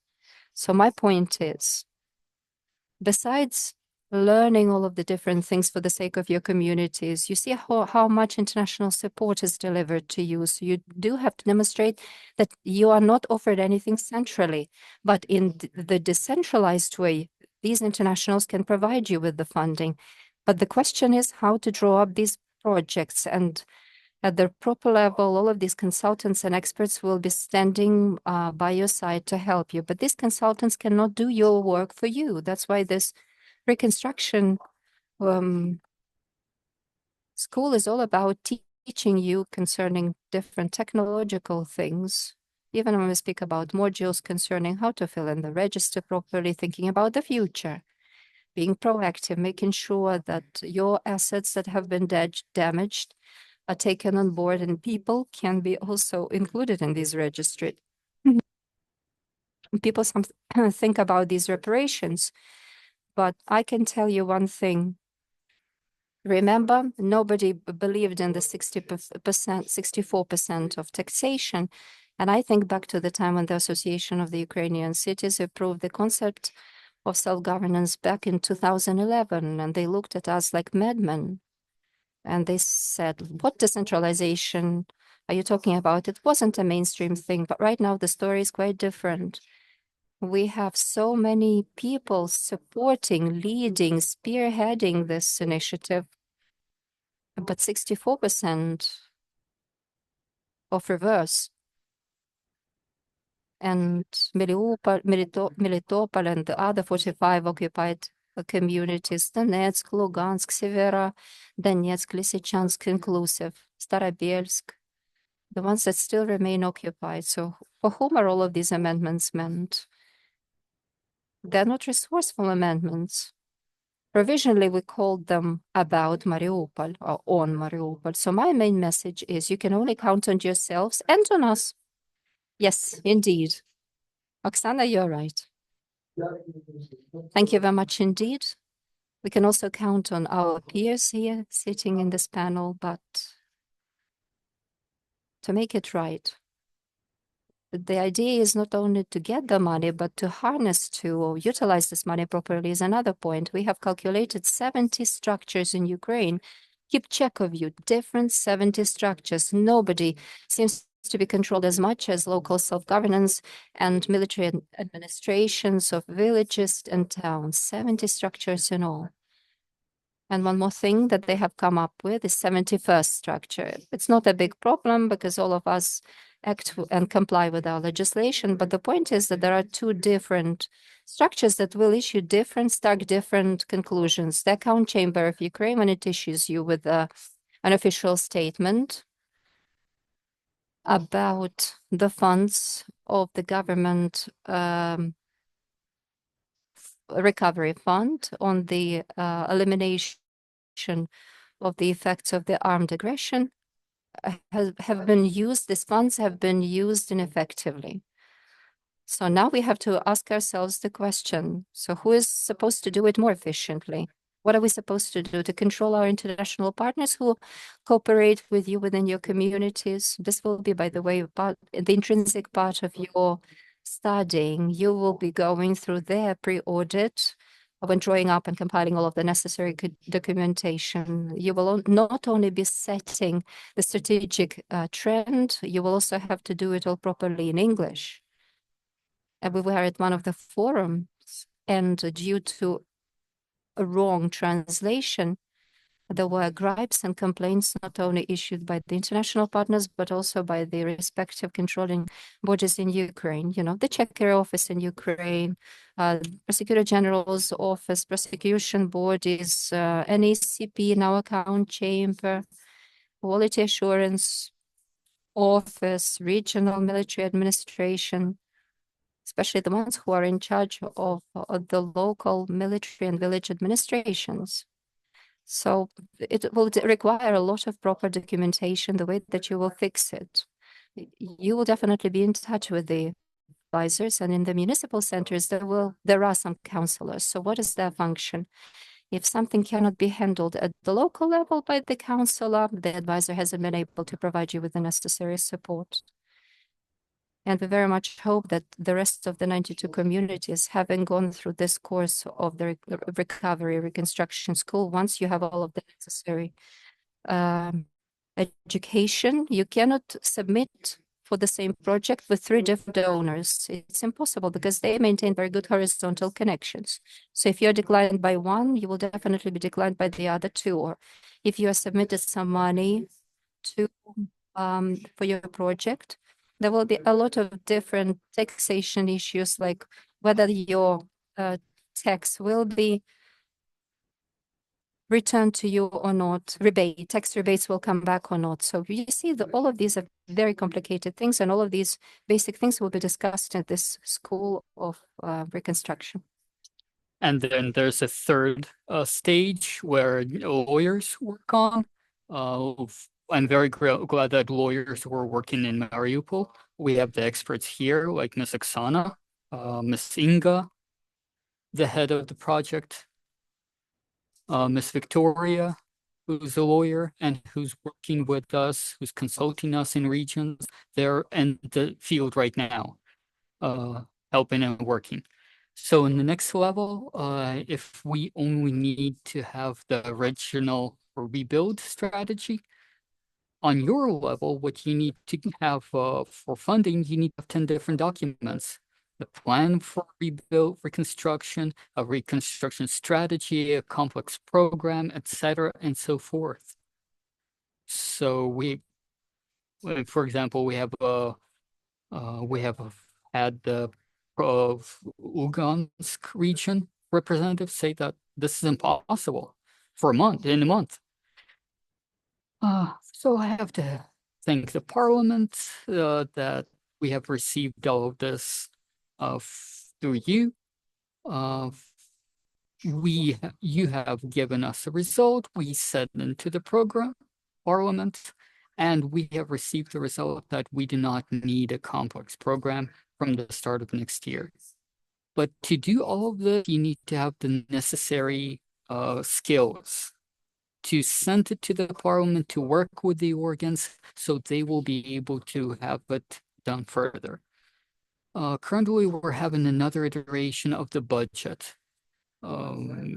Possibly it's symbolic that we did not have a decisive vote on it right now. Probably the parents won, single mothers have lost. We have to say things the way they are. So probably would like to ask each one of you to support the 64%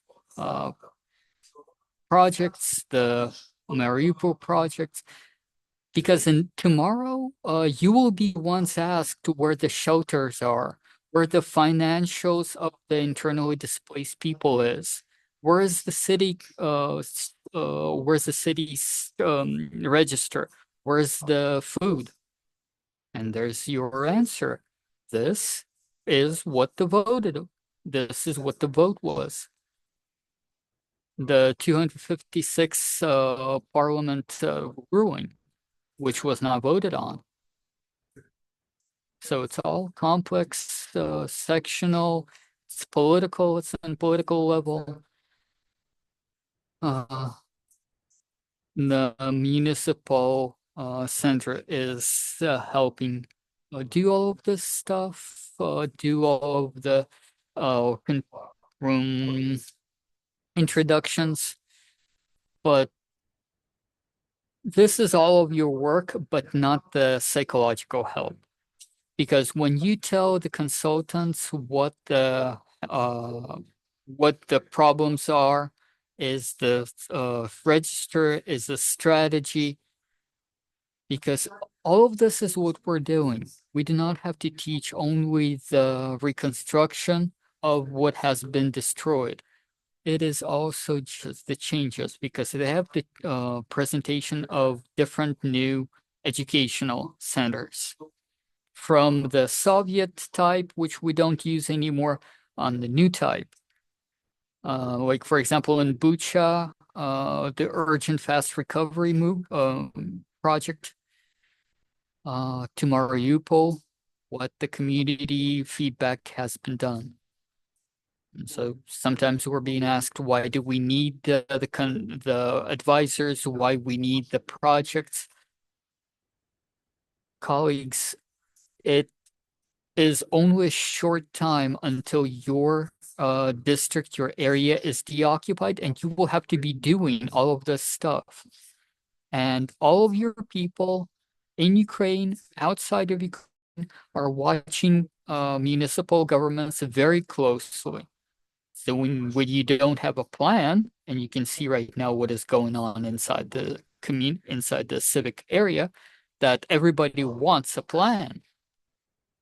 We're ready to work, but you need to show us a plan.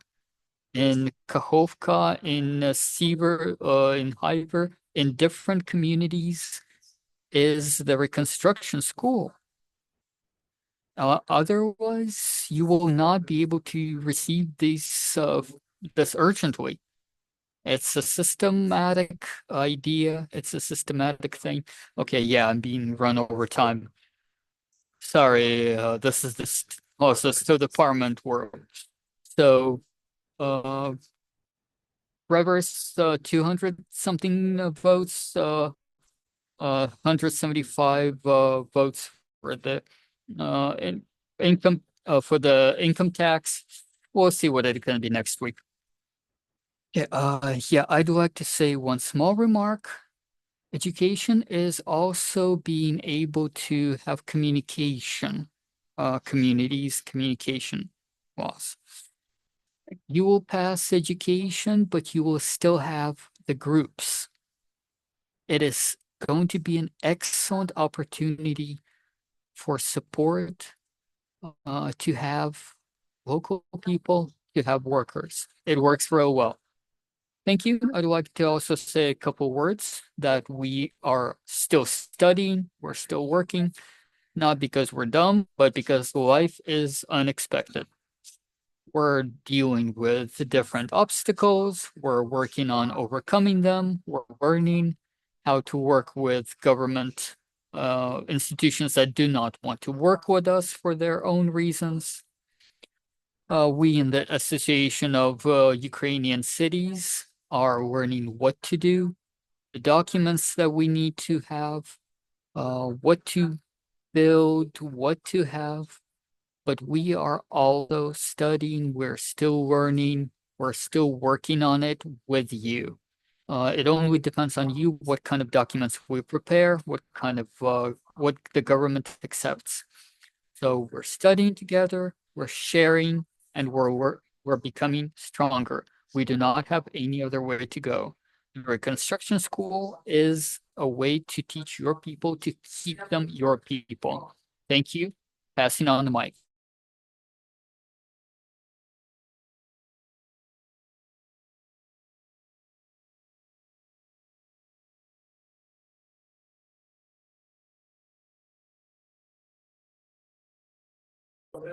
As a specific.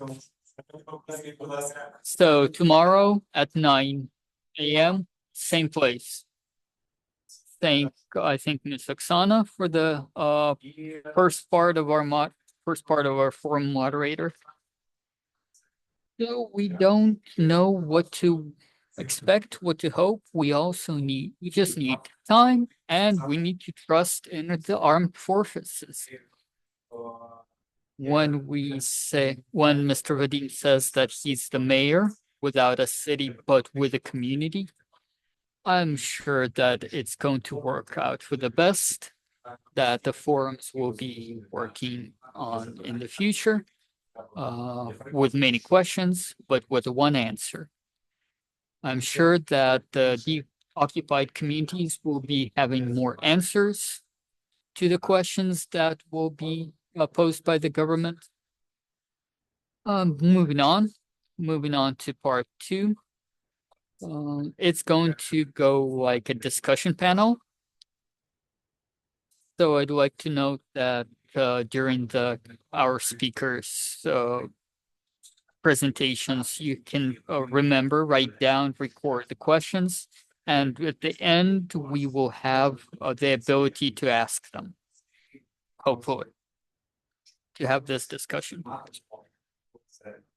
So yeah, we'll have the time for this, and on to our panel discussion, which is called The Great Reconstruction Idea.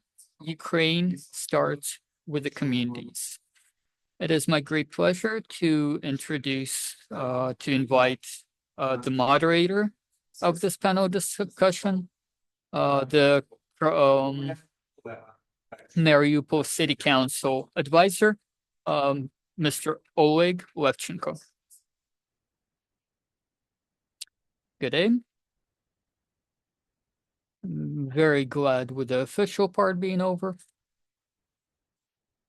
But we still have two important questions, not less important than anything else that was raised. I'd like to invite Mr. Oleksiy Bruslik, Deputy of Cyber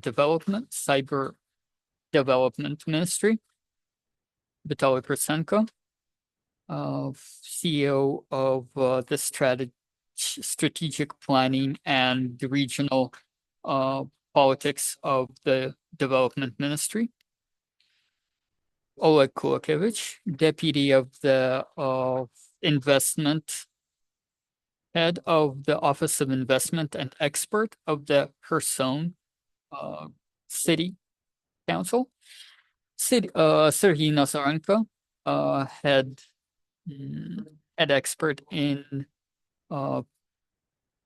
security and integrity policies, and Ms. Oksana Prodan, counselor of the City Association of Ukraine. I'd like to ask not a provocative, but quite a simple blitz question. Pick one or two. Which one do you like most? Transformation or rebuilding?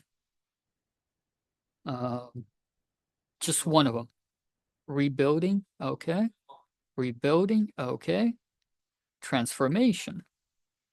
Rebuilding, but the question is of what? Transformation. Yeah, I see a lot of diplomacy and politics being thrown around. Why I asked this? Why am I here? Before the war, in December of 2022, we had the 2030 Mariupol strategy. I was the advisor to this document. We had a lot of community members. We broke the ice that one person has to do this. We had a pretty good document recorded result. We had the result of that's innovative and that has shown the Mariupol innovative strategy. It was very interesting to show the rest of Ukraine that, yeah, we can do this. And we saw this as a unique thing that we were able to build. We had a step-by-step plan. What projects had to be implemented in what year? We're still convinced that we are able to do this as soon as we're able to work. As weird as it was supposed to sound, we have started implementing this project in May of 2022. We had 4 teams of advisors, urbanists, start working then in May of 2022. And why is this important? because the reconstruction plan is not only an infrastructure or economic plan. For Mariupol, as far as I can see it, it's a political issue as well. We have to show that we're not forsaken. And the work of working on this document is also, like I said, a testament to the other cities. We had it detailed, including projects, including people, including funds. As far as I can see, as far as I think, this shows that Mariupol is most ready to be rebuilt of the destroyed cities. Because being able to do this and being wanting to do this is two different things. Why am I talking for such a long while? I see this, me as an advisor, I get around. I want to understand what each and every one of you thinks on how ready we are to rebuild on the national level. How competent we are, how much of an idea do we have of what we have to see, what we have to reach?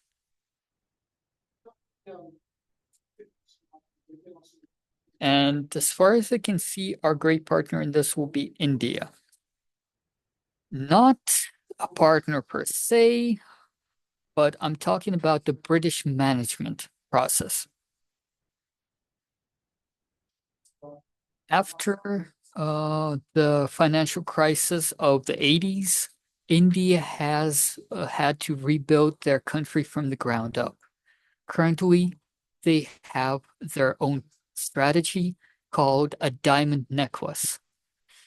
It's a protection strategy of national defense that is working right now in India.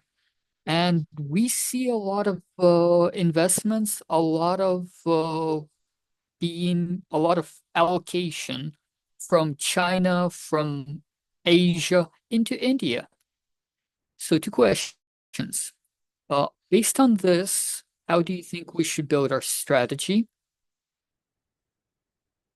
It's not just an institutional question, it's a planning question. Not on projects, but on how do we do this? On the Bank of Reconstruction, on the European Bank, on European Union projects, because those projects work. Because they have the specialists, we have the specialists who do not have the projects. So what do you think we have to have as the national idea to get us moving? Because I see you not as politicians. You are competent people, but you have your own ideas. So please, tell us. Thank you, colleagues. I'm quite glad to actually see all of you here. First, I'd like to thank everybody for the support that we are being given, and due to which we are able to rebuild. So I'd like to point out three different documents. The the strategy of regional development that was developed with all four branches of Ukrainian government. We have it still keeps a priority of different it still keeps a priority of all of the Ukrainian communities, and we have had this go forward. We have had the rebuild process go forward based on this document. This process is supposed to be finished by February of 2025. We have about 15 different regions be supported by different partners.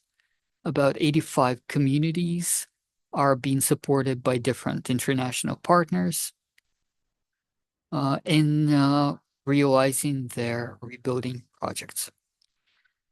And second part, we have the Ukrainian facility project. That includes key reform that is supposed to be implemented by the end of 2027. Due to this, the budget of Ukraine is being introduced macro-financial help. Instruments that will be able to allow Ukrainian communities to receive international projects and investment projects. The third most important document is the roadmap of managing public investments. All of us are aware that the Ministry of Finance is undertaking a huge reform on approaches to the investment project at the level of the country, region, and community. We have already conducted the procedure of submitting these public projects via a special unified system, and all of these projects have been screened in order to provide them with the necessary funding. So you can also focus your attention on that because it's vitally important. The second block, which also requires mentioning, these are digital tools that are being implemented at the government level. You have probably heard about the DEEM system. According to our information, 1,200 communities have their own offices set up on this platform.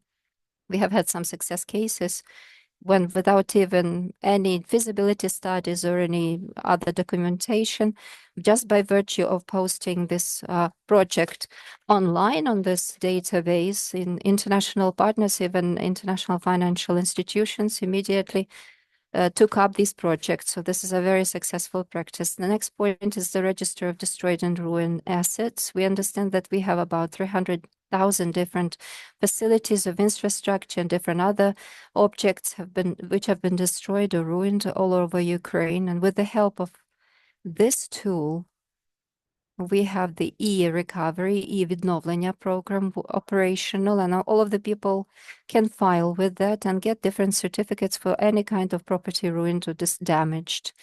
Also, for the city of Melitopol, they have made some attempts of remote assessing ruined or destroyed property.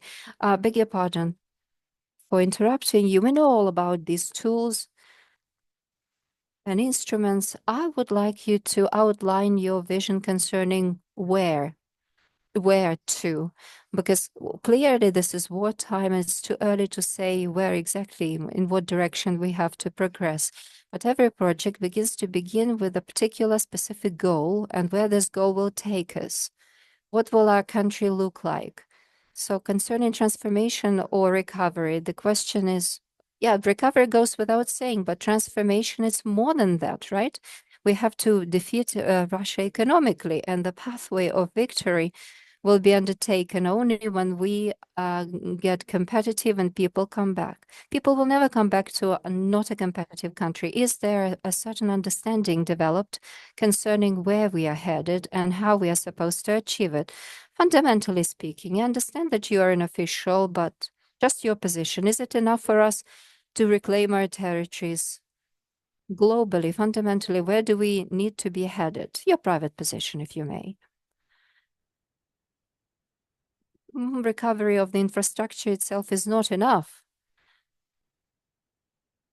As a follow-up to your question, if we just recover and rebuild the ruined infrastructure, definitely it's not sufficient. When we updated the strategies, we had a lot of consultations and 4 major tasks that the implementation of this project and the overall strategy and reform is headed to. It's to reinstate self-governance in the temporarily occupied territories, and also to finish decentralization, to make sure that they have all of the necessary toolkits, so the local communities have qualitative tools to implement all of the things that matter for their life. And second, it is to install security, social and economic safeguards and prerequisites to make sure that people come back. People will never be coming back to Ukraine if there is no housing or jobs. People cannot live under such circumstances, you understand. And thirdly, we are aware that when the war is over, we will have lots of veterans, even more than we have them now. So we need to make sure that these heroes coming back from the front line will have qualitative conditions to get reintegrated into the civil life and continue living peacefully within their families. And fourthly, of course, it's down to the infrastructure. If we reconstruct that, then of course we take into account all of the security factors put in place. Basically, I told myself not to criticize anything happening, but we already have a very good process because the minister has been appointed in charge of your ministry, right? The vice prime minister. It's not even about the vice prime minister, it's about your minister, because it's a critical question down to the recovery. There needs to be this political figure that we need to talk to. I have heard a lot of structurized things from you as a politician, but let me get back to this idea of the national idea. Ms. Oksana, what do you think this national idea should be like and how can it be shaped? It's a very simple thing. Ukraine as a breadbasket, as a hub of digital decisions, or Ukraine as something else, something that might be of interest both for the investors and the rest. So far, we have been speaking about renovations, repairs, some symbolic and small projects. You know, I have to work with a lot of communities in the field, 3 recovery plans, by the way. I have already been in charge with, but people cannot come up with something new. What do you think this big idea should be in order for people to understand where we are headed? Can I take advantage of this opportunity that I'm a local one and sum up the things that I have heard already? And then I will hand it over to Mr. Alexei. We'll have ample number of questions to talk about. So let me repeat this question to Mr. Alexei again. I don't think it'll be difficult for you. Look, when talking about what Ukraine should be like and where we need to be moving, Ukraine needs to be a startup country within Eastern Europe. It needs to be a country that will generate ideas, ideate generally, come up with new solutions meant for the 21st century. However, the issue is this is our fate that has befallen us and our land. That the war is ongoing here like no other war in terms of scale, intensity, challenges for the government, institutions, and people that we have to grapple with. War has always given a momentum for the development of medical science, technologies, and people as such. So when speaking about what our country should be like in the future, clearly it has to be something that offers solutions meant for the 21st centuries in various domains and realms. Understandably, as you can say, everything begins with communities. This is the title of our panel discussion. For some, it may seem that this war has been going on for way too long, and we don't know when this is going to be over, but I'm sure it can finish instantaneously, just as it started. And we can't afford to be unprepared, just like winter, when it comes to us in the month of December, completely out of the blue. We must avoid the situation when the war is over, we are not ready for peace, not ready for recovery and transformation. In response to your Blitz question, I answered transformation. I opt for transformation because in fact, we mustn't just recover what we lost, but we need to change both ourselves inwardly and as communities and as a whole country. And that takes working, getting our hands murky. And this project that has been presented to us today, where we have the pleasure of being present, is of significant role. So what is its significance? From several perspectives. The communities need to be set an example to follow. And the example of Mariupol is in many respects exactly that. So the point is not only about the fact that this community is in evacuation and they have managed to preserve it, but the whole team is in evacuation too. And it's a true attainment by Mr. Vadim and the whole of his teammates that the people have kept themselves, kept their unity. And this has enabled them to carry out this huge number of projects being fulfilled across the full board of Ukraine, not just within one municipality, but in a variety of the corners of Ukraine. The team of Mariupol is bringing about a number of different fascinating questions for others to follow these projects for them to implement. So this educational project is about how to share experience. And this will definitely facilitate us not only to recover ourselves, but also to get transformed, because this experience is quite unique. And community representatives who have been active enough and who will participate in this educational project will come to understand what tools are available right now in the within this modern society in order to maintain their communities. A lot of competition is ongoing, regional competition, inclusive and territorial community, intra-territorial community competition. Today we have mentioned this competition or rivalry for the people's sake. Not everyone understands, regrettably, that the IDPs and migrants that had to move out of the front regions, they are a huge, tremendous resource, an immense source for the communities to develop within themselves. So something that the communities will come up with, the way that they will ideate for the sake of transformation, will exert an impact both on the internal environment within their communities and the nationwide climate, because all of these strategies have to be grounded and rooted in local ideas. That's why my answer to your question is, of course, transformation. Where are we headed to? We have to be headed to becoming a startup country within the region of Eastern Europe. Thank you. Unfortunately, we are presented with two areas. Something that we can present ourselves with is the military domain, because that's something that we have greatly contributed to in terms of different novelties and approaches. We have changed the progression of the defense strategy worldwide. And the second point, it's the management of the state, electronic approaches and in tools, the toolkit. One of the three people who have been moderating the establishment of the structure, I was, and I know a lot about electronic or digital instruments. Most often, this is not a remedy. It's just a replication for a lot of things, replacement for many things. But anyway, it can also be helpful. Let's get back to our core question. You come from somewhere from this territory that has been through a lot of things. Do people in the field need big repairs or new ideas? The national idea, does it still have a role to play? Is it still meaningful for the overall reconstruction and recovery?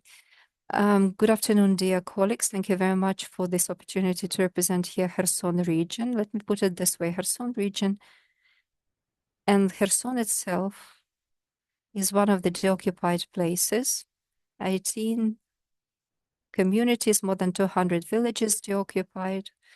They had been under occupation prior to that for 11 months. And right now, in our region, there are more than 106,000 people. They keep migrating, of course, in winter and summer, but they still are based there. And 12 communities right now are very close to the contact line. And this contact line for us, as you understand, delineation line, is the Dnipro River, and the enemy keeps shelling and bombarding us. We have had more than 27,000 attacks launched on us, and every single time we have new wounded, killed people, as well as a lot of ruin inflicted. And my task, when I was invited to go to work at the regional military administration, it was to help with communication with charities, civil organizations, all of the partners that come to visit us. So when I was involved in the team,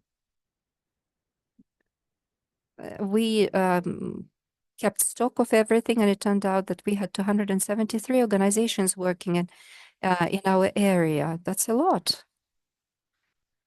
Local actors that would bring us bread, utensils, helping us with water supply. Dream program was mentioned here. It's a fantastic program. We also have some first-hand experience. It's one of the 6 programs utilized by our local communities. People get back to these areas. 75 to 80% people, percent of the population have come back there. But one of the problems, major things, of course, is water supply. When Kakhovka Dam was ruined last year, we had to bore a lot of wells. But this barrier was destroyed and the water quality declined. And when the occupiers were leaving, receding, they were destroying all of the hubs that would provide people with water. But as of now, we have some projects.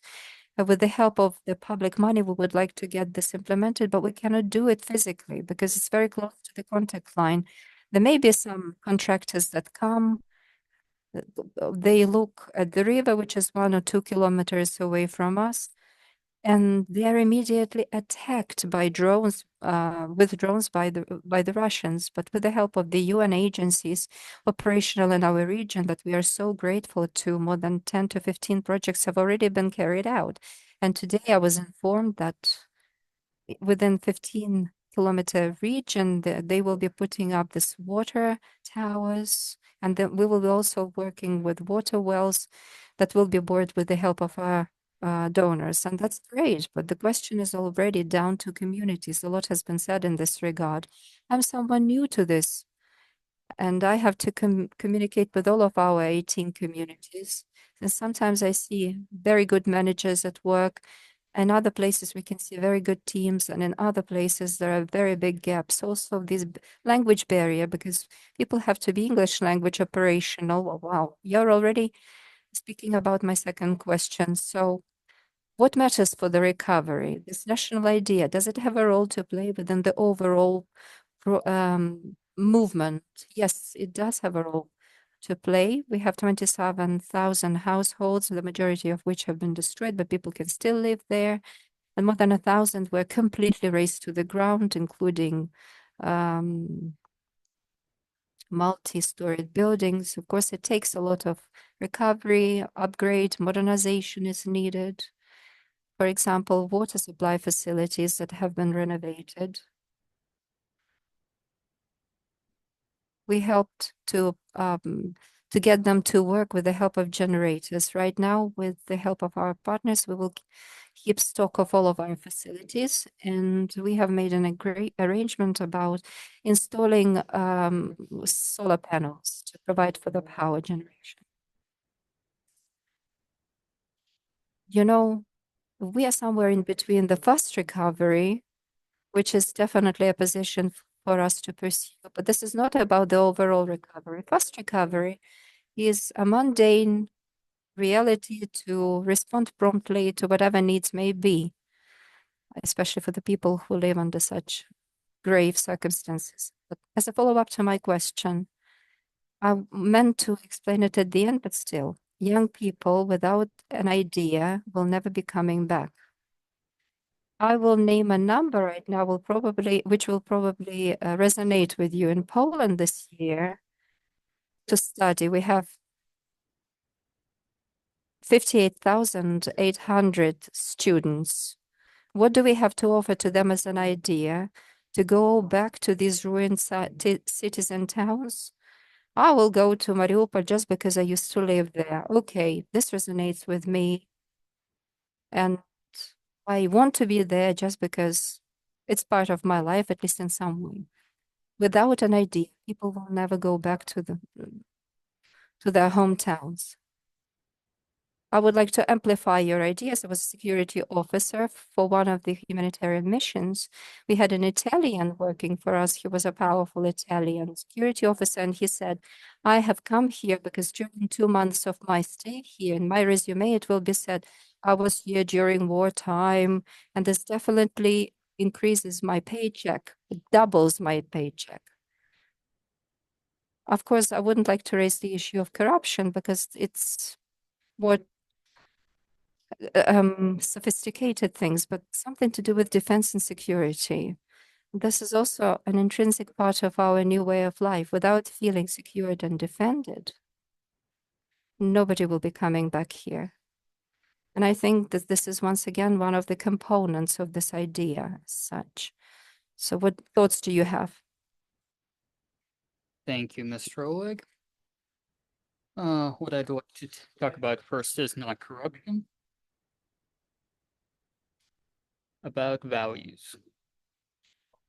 You mentioned first the national idea. I'd like our national idea to be integrity. Be integral. I'm not saying this because I'm working for the government. This is my own personal value as well. This is why I'm working for the government, because we share those values, the integrity. If we are honest, if we're making an honest country, people will be coming back because this is a basic thing. We're able to do this in continuing your works and continuing Mr. Oleg's work, Mr. Coach's words. We have to have some guarantees in returning because people are proactive. They're already coming back. I was in the Mariupol 503rd Battalion. The people that we had replacement as were local people. They were coming back to their home districts. So we already have this idea of returning people. We have to give them the ability to do that. Through my idea of working into the it's through my idea of work, we're not the controlling organ, we're the organ that gives the opportunities, that implements the programs that we already have, that gives the instruments for the communities to rebuild and renovate.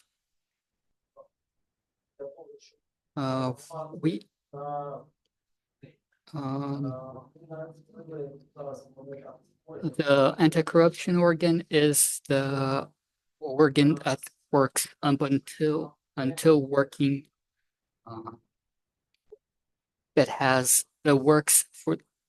that works with the local government, that have the instruments that we'd like to share, both the international of instruments, both the anti-corruption instruments and general ones. For example, we have discussed, we have found out the risks of the objects that were damaged. We have had a list of about 8 different risks in rebuilding. We have had countermeasures. We'd like to invite other communities to work in these instruments and to work with those. What I heard, what I like is the country of startups and integrity. This is what I can work with. Okay, Miss Oksana, this is.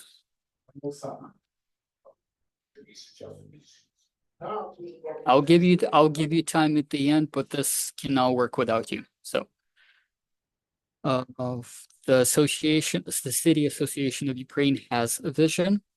We're working on it with international experts. It's the sun that we all have to look up to. So the global vision that I see of the Ukraine is a country that everybody loves. Love and will. That's our vision. If it has to be personal, I have to notice that that in June, our association had a forum in rebuilding Ukraine.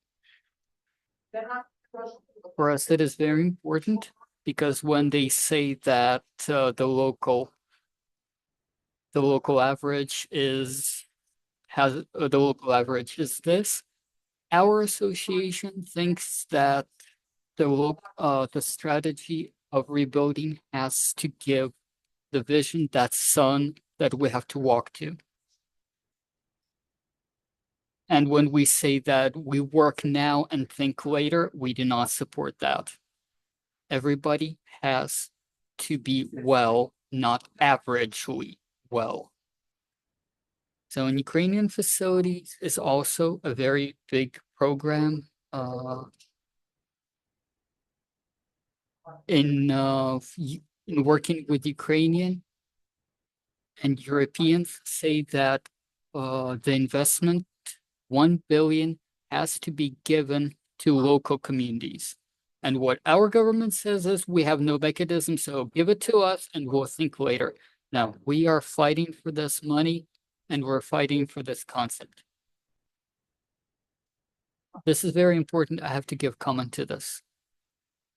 With Mr. Oleg, it's kind of military, but still you are a local government.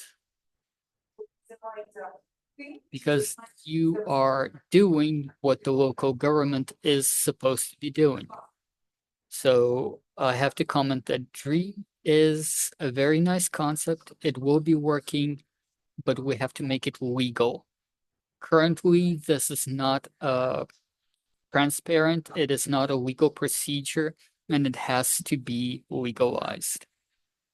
The register of damaged properties is also a good thing, but there are other communities for which it does not work.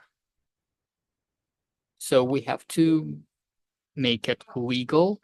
We have to spread it, and we have to make it formal.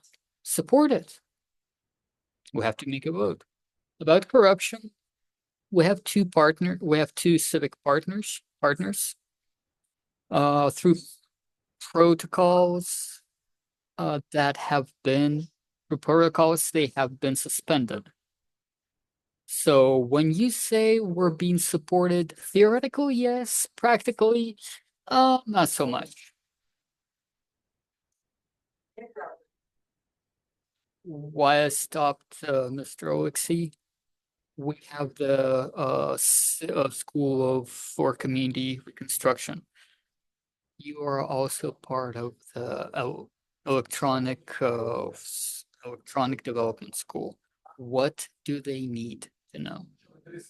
About 3 skills. Why do they need to contact your school? What will they receive out of it? First of all, you need project management skills, then experience in communication with international organizations, because unfortunately not all civic communities have people that can competently work with international partners. This is the experience that we can see this right now during the full-scale invasion. And the third thing is team building, because if we do not have teams, we do not have projects. You're talking about soft skills, that's quite nice. See, digital decisions can be implemented when we have a basis. Yeah, that's exactly what I wanted to talk about at the end. Thank you for working with us. I see that you have to go. This was the transformation of ministry and digital development. Yeah, I have a question. I have a issue with the number 2 question. We can criticize, we can talk about what we don't have, what we have not done at this point, because we don't have it. It's impeding our work. It's the reports to the Chamber of Commerce, because we have to have about 60% of the down funds to implement a project, they will reimburse it. Could be an issue. And we have communities that cannot implement it right now. It is impossible to receive the necessary costs. There's a lot of procedures that allow communities to take part in European projects. And I'd like to get more criticism, but right now it's not the time. We have the abilities, we have the possibilities. The key question is that right now with the rebuilding and reconstruction of communities, the question arises, who's going to do this? So my question to you, with a vision, what else besides a school communities have to do?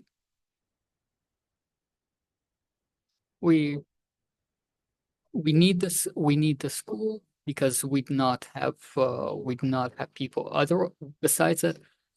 But besides the reconstruction school, what do we need?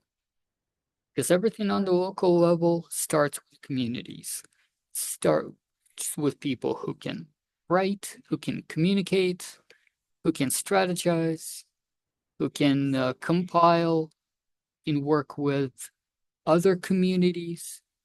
We're not going to need a fire department in every single community. We don't need every single village being rebuilt. I was talking to a civic worker that says we don't need to rebuild the villages which had 5 or 7 different families. Question is, what municipalities have to know for this reconstruction to take place? Thank you for the question. It's a very good one. It's my personal thing, and it's my personal opinion. It's a ministry opinion that we have to have quality projects. Whether it's a project presented to the International Bank of Reconstruction and Development, whether it's a local project, the projects have to be viable. English language, the project and the people representing it have to be knowing English. Second thing, people working with us have to know the procedure of allotting, buying things abroad. Third thing is we have to know the digital assets and being able to use them. We have civic representatives that do not know how to work with us, and we're not able to approach some of the projects. We have a lot of different partners working on the civic and the government and community level. This is exactly what I wanted to note. That some people are doing this, some people are doing this. Please do. We have European standards, and we have to have people working on the European standards. Let's have the community reconstruction school be an organ for them. A bit more comment about the previous questions about the dream. Currently, it's an experimental project regulated by the by the Cabinet of Minister Regulation number 1218, and context of investments. Okay. Let's not talk about something that's this painful because it's not a personal question.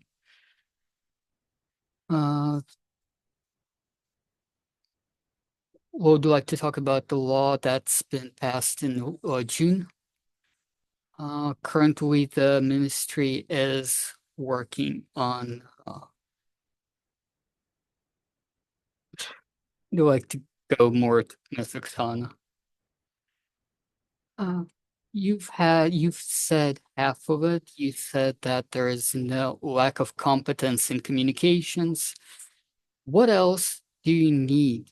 Or what else would you be looking for in the school and in the communities for what is lacking? What needs to be done and found first? What qualities and thing? What skills? We need teams. Project officers, project managers who will be doing this. Because a person cannot be cannot be allocating funds and seeing the project at the same time. Because we have the we have the municipal leaders, municipal heads, and several of their aides, and that's it. So we need the teams that will be working on the project, that will be knowing English. And the third skill is connections. We're talking about digital. We're talking about the digital countries. We're talking about the digital country. We have a lot of people who cannot use digital assets because this is beyond them. They do not have the skills. How to send something, how to change, how to alter. We sometimes don't even have business communication skills in writing business letters. This is something that we have to go through from the beginning until the end. From letters to international partners to bank letters. I agree. When I started working now in the a letter can take 2 weeks because it can be written in 5 minutes, but it has to be checked. It has to be translated into the official government language. It has to be transferred into the official stationery. Thank you. You've raised a very important issue, and it is very clear.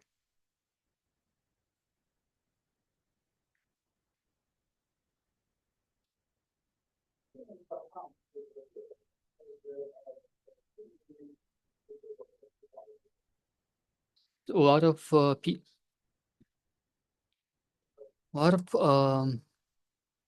as far as I can understand, a lot of processes are unclear because at the top level it is considered as not important, but it is very important that the people who have submitted something to you receive feedback. For example, German investors have sent 12 pallets of humanitarian clothes that were given in Kupiansk in 2 days.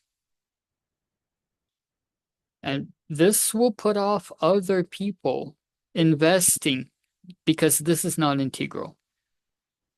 The 3 skills to go to school that we have to master from practice, and we have a lot in communication with some very active communities.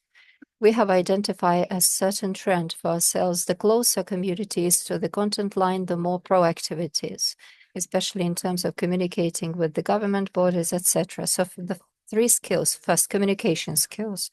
This refers both to communicating with the government bodies as well as peer communities that are their neighbors, because joint efforts enable us to tackle a lot of problems. Second skill, it's the human resources and amplifying those, because communities come up with a lot of very good ideas.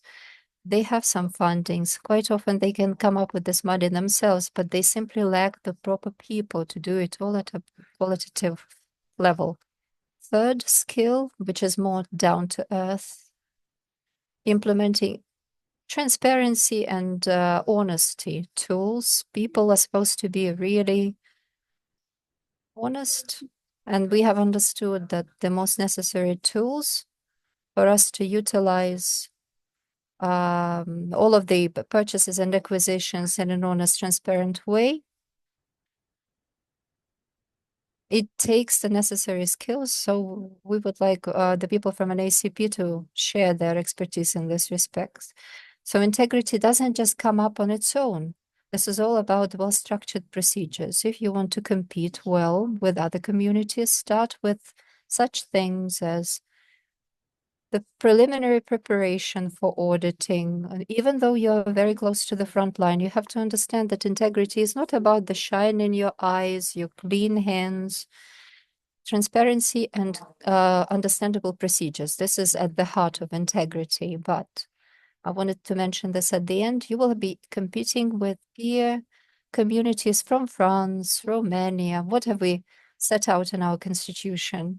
With the funds of the EU, and other money will not be coming in some 3 years, unless we can guarantee that the competencies, procedures, transparency, preparedness of our teams, we will never be able to compete at the European level. You know, PT runs only 1 year.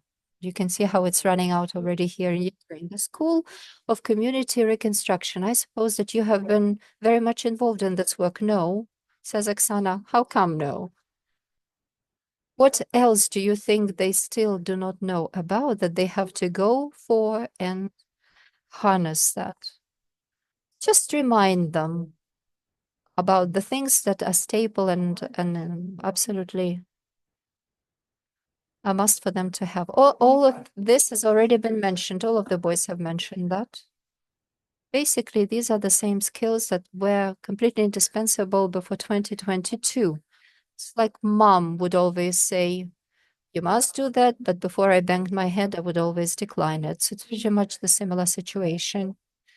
But because you're speaking about some conceptual things, I would say what it takes is, let me begin by what Mr. Alexei started with. We need to change from within, and we will have to change whether we want it or not.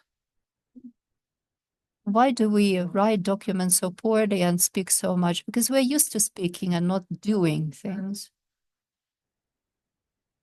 And you can see people speak so much, they never do anything practical, and they take up very high posts. And now is the time to start doing some tangible things, and we need to learn how to do it.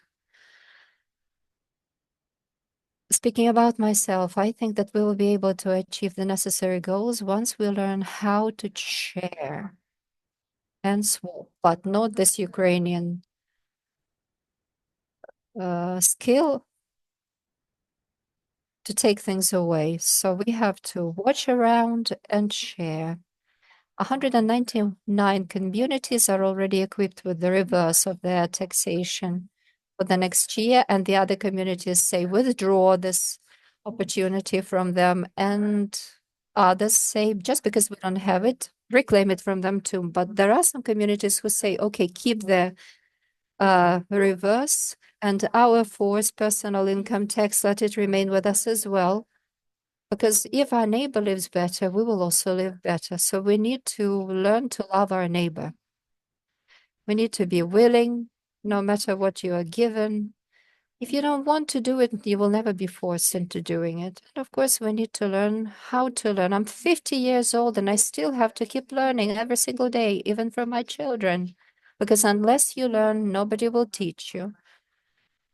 Maybe Oleg, you know it better. It's impossible to teach someone. It's only possible to learn, to pick it up from others, day in and out. And what Oleg has said, of course, we need to learn to thank, because if you have thanked, you stand very good chances that you will be given one more time. But if you haven't thanked, it's a guarantee you will never be provided with anything extra. This is what the world is teaching us. Thank you. Our time has been exhausted. We are way over time. Let us ask for another 1.5 to 2 minutes. I don't want us to be philosophical and to teach everyone else, but we need to be very clear and aware, dear guys, that you are the managers of European, geographically speaking, but pretty soon it will be also the public level of European. You will be managing your communities at the European level, and you will be responsible for the future of the people who are based in your territories. Learning, learning, and learning. This is one of your key and major things. Doesn't matter who said it once, but now it's important to understand that without this proper learning, without the proper readiness, no matter what you do, people will not stay. Mariupol project has clearly demonstrated its unique experience of humanitarian support that has come to pass. They also drew up a lot of plans. They consulted lots of people, experts at the external level, and everyone needs to learn how to do it. Dear managers, no one will come and do it in your stead. Dear managers, it's important for you to see the future of your communities. Dear managers, you need to make sure that your plans are specific, tangible, and you have all the necessary documents that can compete with the others. It's impossible just to say nice words and write them into your strategies. You need to vouch your support in the necessary people, and this school will definitely train you how to do that. And it's an appeal probably more rather with the ministry. We started this dialogue on numerous cases. We need to unify our approach to how we equip our specials. So here we will equip 80 to 100 people, but we need thousands of such people. So we mustn't wait for liberation, but instead we need to get ready for building the new country. In terms of your vision, think about it yourselves, say it to yourselves. This building block will have to be put in this wall by you, your hands.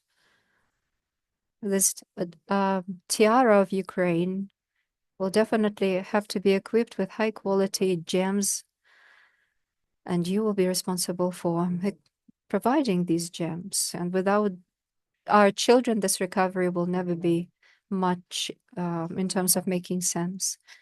Of course, recovery is important, but we have to reconsider a lot of things in our public-private partnerships. So far, it's still, unfortunately, very unclear in technical terms. I beg your pardon, Mr. Oleg. I would like to say some things about the Sun idea. Last year, together with our partners, including the Marshall Fund, which in Germany once rebuilt the country with American funds, the concept that we have prepared. This is the concept for 10 years after our victory. This is the sun which needs to shine for local governments. Next slide. I'm speaking right now at the expense of your lunch break. So we prepared a concept of what needs to be done before the victory is gained and 10 years after the victory is gained. Next slide, stage by stage. It's a long strategy. It consists of two global fundamental things. Before, in the previous slide, it speaks about the institutional provision for democracy, how to ensure better conditions for people, the two things that will ensure better self-governance for the people and their communities. And something which is not typical of Ukraine, we have also introduced the criteria of effective implementation. And you, Mr. Oleg, will definitely like that. So these are highly tangible things. It's measurable in terms of figures. Next slide, it's about the international institutions that have helped us with the strategy. And next slide, it contains a QR code. I hope it is there. No, it's not there. I said next slide, but it's not equipped with the QR code. On the Telegram channel of the Ukrainian Association of the Ukrainian Cities, there you will see it in greater detail. This is what underpins the strategy of regional development, something that Ukraine has already committed to at the level of the dialogue of the high level, that they will update the concept dated 2014 on the basis of this concept that I have prepared. And we will come up with the sunshine that I have mentioned several times. Now, the parliamentaries promised that they will be able to do it by the 15th of November. I don't know how they will carry it out because it took us nearly 2 years, but we'll definitely contribute to this general sunshine. But we can only do it together with you. So taking this opportunity, Mr. Oleg, not a single proposal concerning how to streamline documents, has submitted any proposal concerning how we can gain different international donor support. So you can say a lot, but you definitely have to do a lot, and we have to join our efforts.